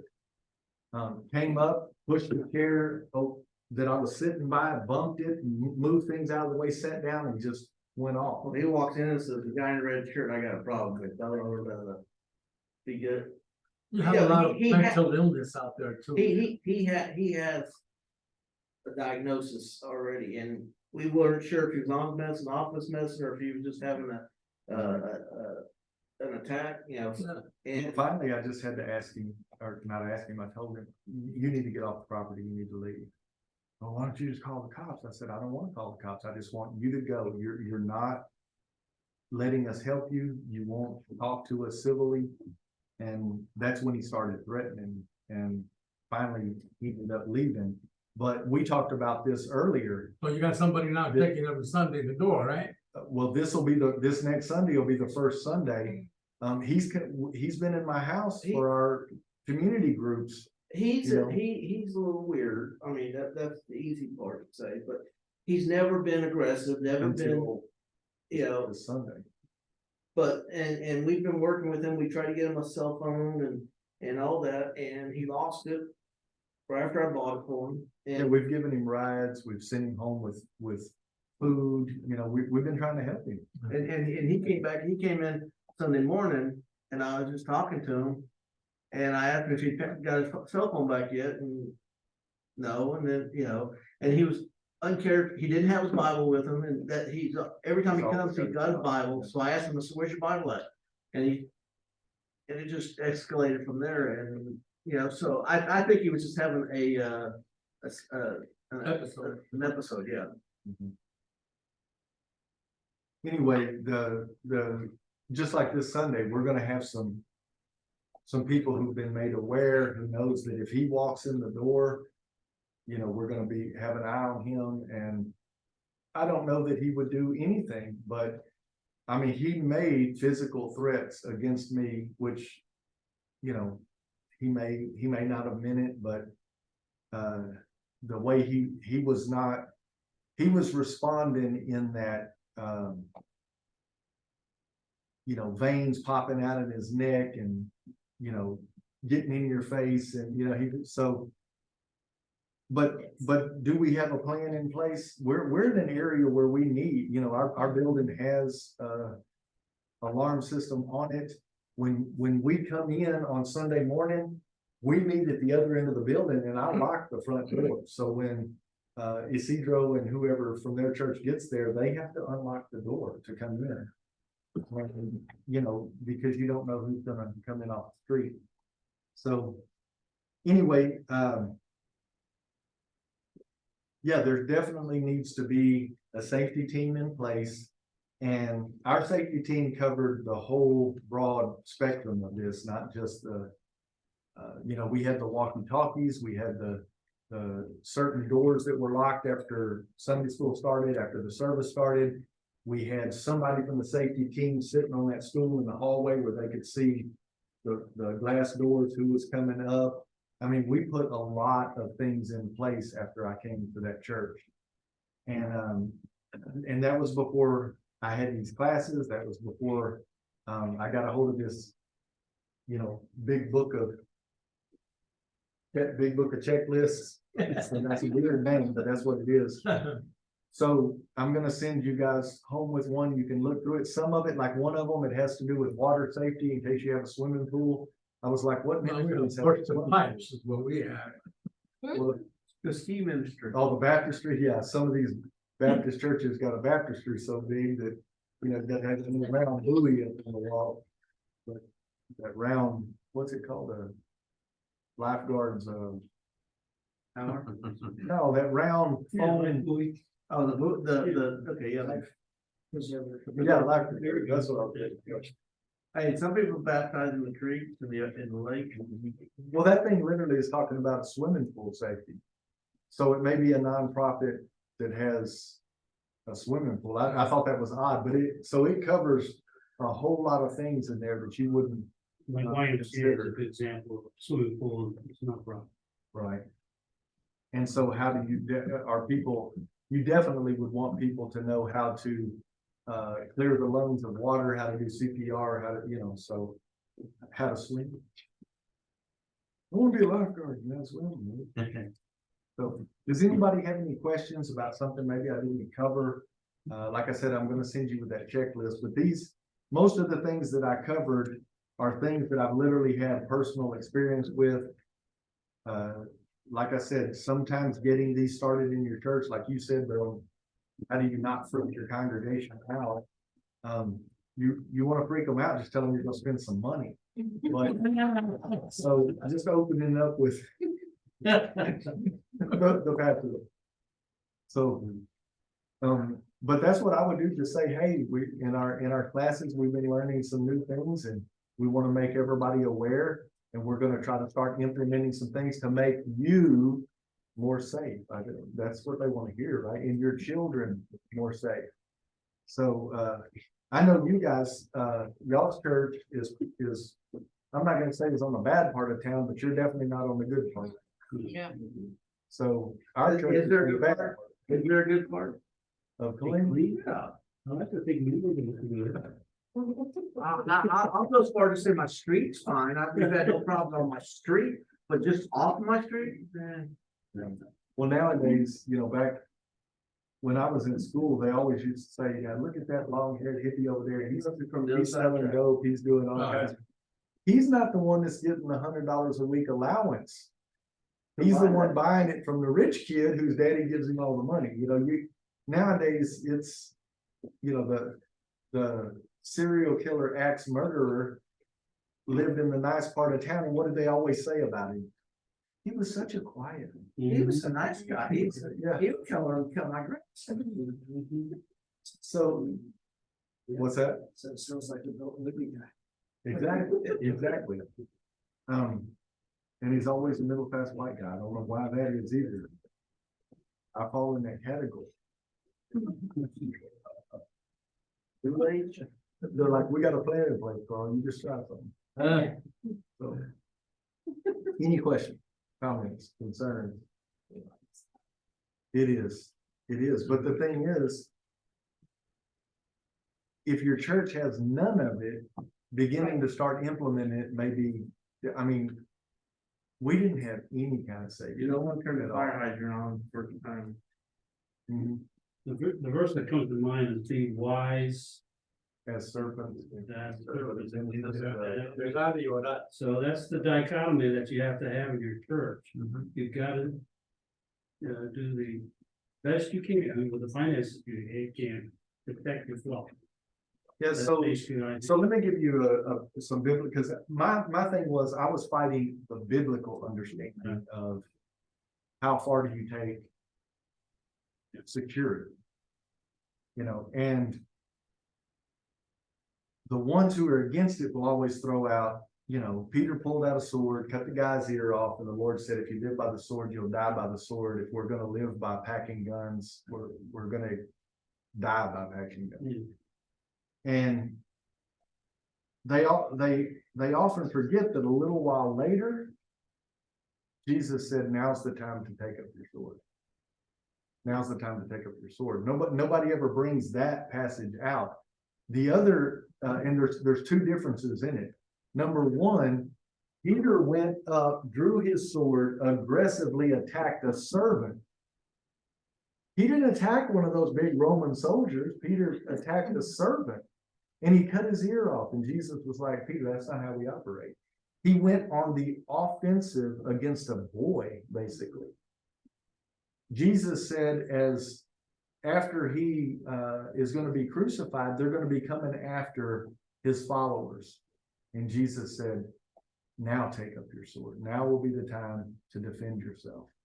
And so there's a difference in taking defensive, precautionary actions than just, you know, having your mind set out to shoot somebody.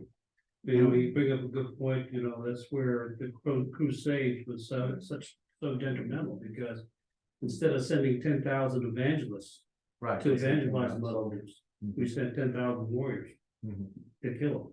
Right. And so that's a key, yes, sir. I was gonna say, I had the same problem that you had, Mhm. and when I first started seeing that take place. But I settled it through prayer and through coming to the understanding that if you are carrying one, you're in the position and the knowledge of knowing, and if I know, I'm comfortable and I know I feel safer, even though I have the same issue that. So here's another thing from a biblical perspective, and then I'll let you go to read, because I was literally like, Lord, I don't know what to do with this situation. I got people really mad at each other in the church over this whole carrying in the church. And this is another thing. What is the role of a shepherd? Role what? A shepherd. To protect your Protect. flock. Yeah, I mean, that's the whole reason that he goes out there with them, is to protect the flock. And so if that is your responsibility, how do we do that to the best of our ability? And yet you don't ever see the shepherd hunting down the wolf, right? It's not an offensive thing. But if the wolf comes in where the flock is at, he's going to take the wolf out. And so there are many wolves out there, and our congregation are our sheep, and they should be defended to the best of our ability. So that was another thing that came to my mind from a biblical perspective, is you're not just going to allow your sheep to just be slaughtered by some maniac, some wolf that the devil has I just, sent to. I think keep the guns out of the worship area, because you can put them at the doors where they're like in Moffett, you had one door that they were watching, Right, which And- wasn't in the sanctuary. and you keep them out of there, so, because you don't want that person, if they're coming to do anything, to actually get inside the sanctuary in the first place. Well, that's Because true. once but they get in there- but the guy at Sutherland Springs, he went into the worship service and sat down like he was a guest. Yeah, So, you don't He's already always known know. this. Things that changed when right, he was already in the sanctuary. So then what do? There's no one in there to protect. Now, I'm gonna tell you that I'm not this way. I know a guy who said, I have a handgun and I practice from 43 yards. And we were like, why do you practice shoot at 43 yards? He said, because that's the distance from the pulpit to our front door. And he keeps the gun in his pulpit. And I was like, no, I'll let some other folks handle that, But that's what he said. He keeps it right under, they got the big wooden pulpit. He keeps it right there. And if you walk in that door and you've got a weapon in your hand and you're going to be a threat, he can take you from his pulpit. That's not me. That's not me. So, And not everybody that's got a license to conceal or carry, or even just carries, has the mentality that they should be carrying a gun in the first place. right. Well, and most people who are gonna do harm don't have, I mean, It don't matter whether they've got a license or not. They're whacked out. They're not right. That's what their intent is. So you've got to make up that decision for yourself. You gotta And live with the decision. yeah, and you have to work with your people and come up with the best solution. You may lose some folks. You know, and anytime you've got something that's that opposing, you're gonna have some people that just can't handle the decision that you made. So, but to not do anything It's worse. is worse, because then you haven't, You have to answer. you say, I don't wanna address that issue. It's already an issue. It's there. Not addressing it doesn't help the fact. Then what's gonna happen is you're gonna have a group of guys that take it upon themselves. That's what happened to me. I said they started forming a posse, but they were gonna create their own team. And so, I would rather know How do you who, handle that? I mean, huh? how did you handle that if that kind of situation? Well, because one of the guys didn't know that it was behind my back, and he came up to me and said, hey, Unless we're gonna apply that. yeah, I went and got my license. I'm part of the team. I was like, But team. what team? And he said, the security team. We don't have a security team. Then he got a look on his face. Oh. And I was like, what's going on? Well, then he told me. And so and that's when I had to address the issue again, because I thought we kind of tabled it. We said, we need to pray about this. We need to figure out what we're gonna do, and then do it as an agreed group. And it wasn't good enough. So it's a hard issue. But one thing I do want to say before we go is don't get so preoccupied. They said that you're more likely to get struck by lightning than to have an active shooter in your church. Right. I don't know how true that is, but the point they're making is, look at how many hundreds of thousands of churches there are, and how many times have you heard of an active shooter? You know, so it's most likely it probably won't happen to you. Happens more in schools than in church. Well, but what I was gonna say is how many churches have a fire? More than have an active shooter, and yet we don't have fire extinguishers. Yeah, I don't know. You know, in this area, what is your chances of your church getting destroyed by a tornado? Oh, wait a minute, we just celebrated the 1-year anniversary of First Cedar Valley getting completely wiped off its foundation by tornado last year. We had a warning past couple of weeks. Huh? You didn't know that? Yeah, we've had a couple of them. Yeah, last Right. year, You know, really. Cedar Valley Baptist Church, which is right on the other side of Salado, it took the whole church right off the foundation. Was it empty? And yeah, and the only thing that was standing was a cross Yeah, that's. Wow. that was left. Yeah. Well, they actually had a 1-year celebration in their brand new building. Nice. And so, as a matter of fact, I think it's on our website. And it's in the same place where the tornado hit, and they took the new building? Yeah, and it's, they use the same foundation. It, hopefully they attached it to the foundation. Maybe we'll adjust this time. I'm not amazed that there's no basements in here in this part of Texas. Well, and it's in some areas, people have, their tornado shelters. If you go to Lowe's right now, in their parking lot in that area where they sell all the lawn stuff, they've got, tornado shelters. Yeah. And you dig the hole, they're plastic, and you put them in the ground, it's got a vent, and so, yeah. No, it's Oh, you mean that they're selling? Just sell. Yeah, you sell them and you. That's not right. Well, okay, and that's another thing, like, a lot of people don't realize that if there is a tornado warning and they say it's headed your way, do you know where to go? Like, Yeah. Everybody says to the bathtub. Yeah, no. Right. Anywhere where there's no window. So then what I'm asking you is there a certified tornado shelter in our area? Well, you know. No, Today. most government buildings, like federal and state, are nuclear fallout shelters, tornado shelters, all kind, that they're. That's what I'm saying. I think there are some that we have in our area that you can Yeah. get to Mhm. if you are warned ahead of time. So that's the Yeah, but key. the sirens that go off aren't. In our area, there's only 3, but by the time the sirens go off, it's like, yeah, Yeah, I and might like, get out of the house. just how many people from Killeen can you fit in one? Exactly, right? So Yeah. anyway, though, that, the point I'm making is one of the hardest things to solve is the team that's gonna deal with violence in the church or an active shooter or something like that. But the more serious issue are these things that are more likely to happen. Like a kid accusing a single person on a bus of doing something. That happens all the time now. Right. Accusations. So having safety on the bus, having your fire extinguisher, like in our church, how many churches have propane heat? So we had a carbon monoxide tester. Not every church probably has to have a carbon monoxide tester, but we had gas in the building. So we wanted to make sure you can't smell it. If there's a gas leak, a lot of times you can't smell it until you're passed out. So with CO2. So as a matter of fact, Goodwill has gas heat.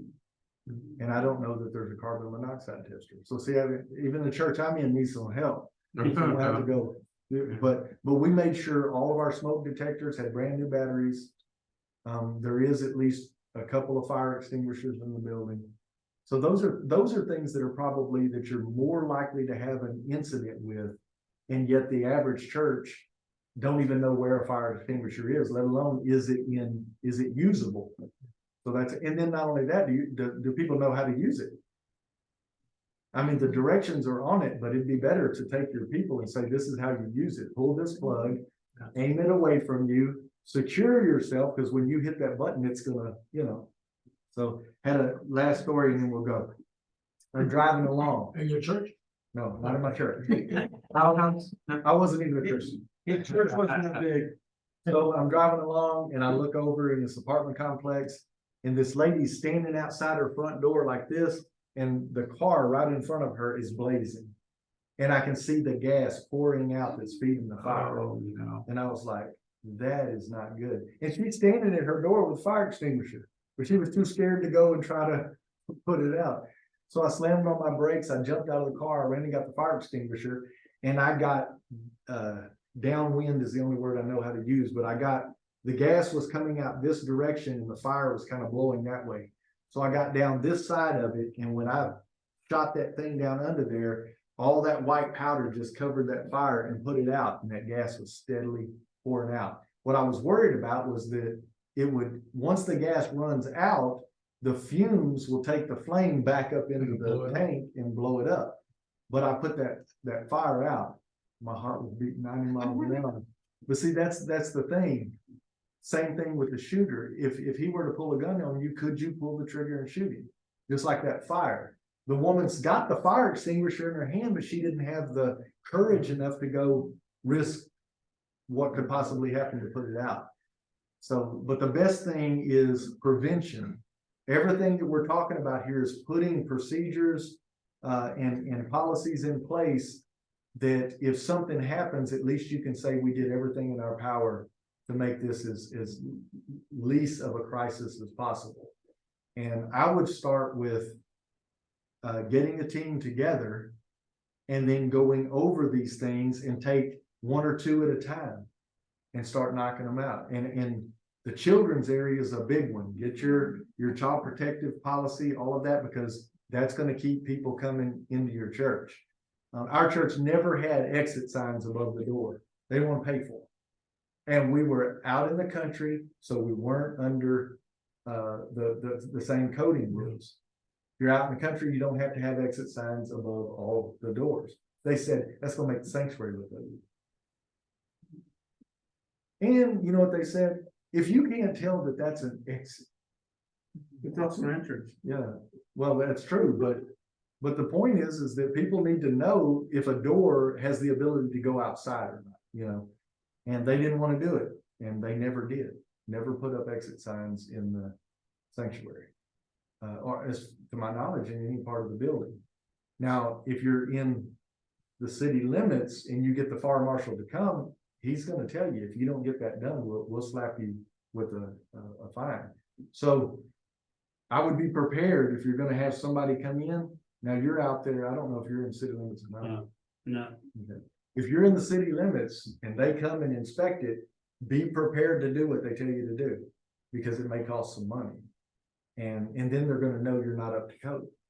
So And they may grandfather you in. I don't know how grandfathering laws work. I know that a lot of times something's grandfathered in until you do an update.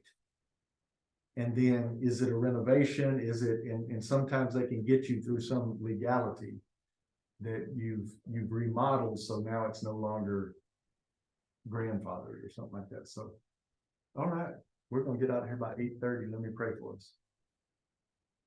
Lord, we thank you for especially the people who have put this book together for us, and Lord, that you have put especially us as leaders, as shepherds, to keep the sheep safe and secure, and to know that their leaders are doing everything in their power to make it safety is a concern. And so, Lord, as our brothers and sisters go back to their church, I just pray that they would begin to look and see if they can make their church a safer place to be in, and to give comfort and relief to those who want to come and bring their children.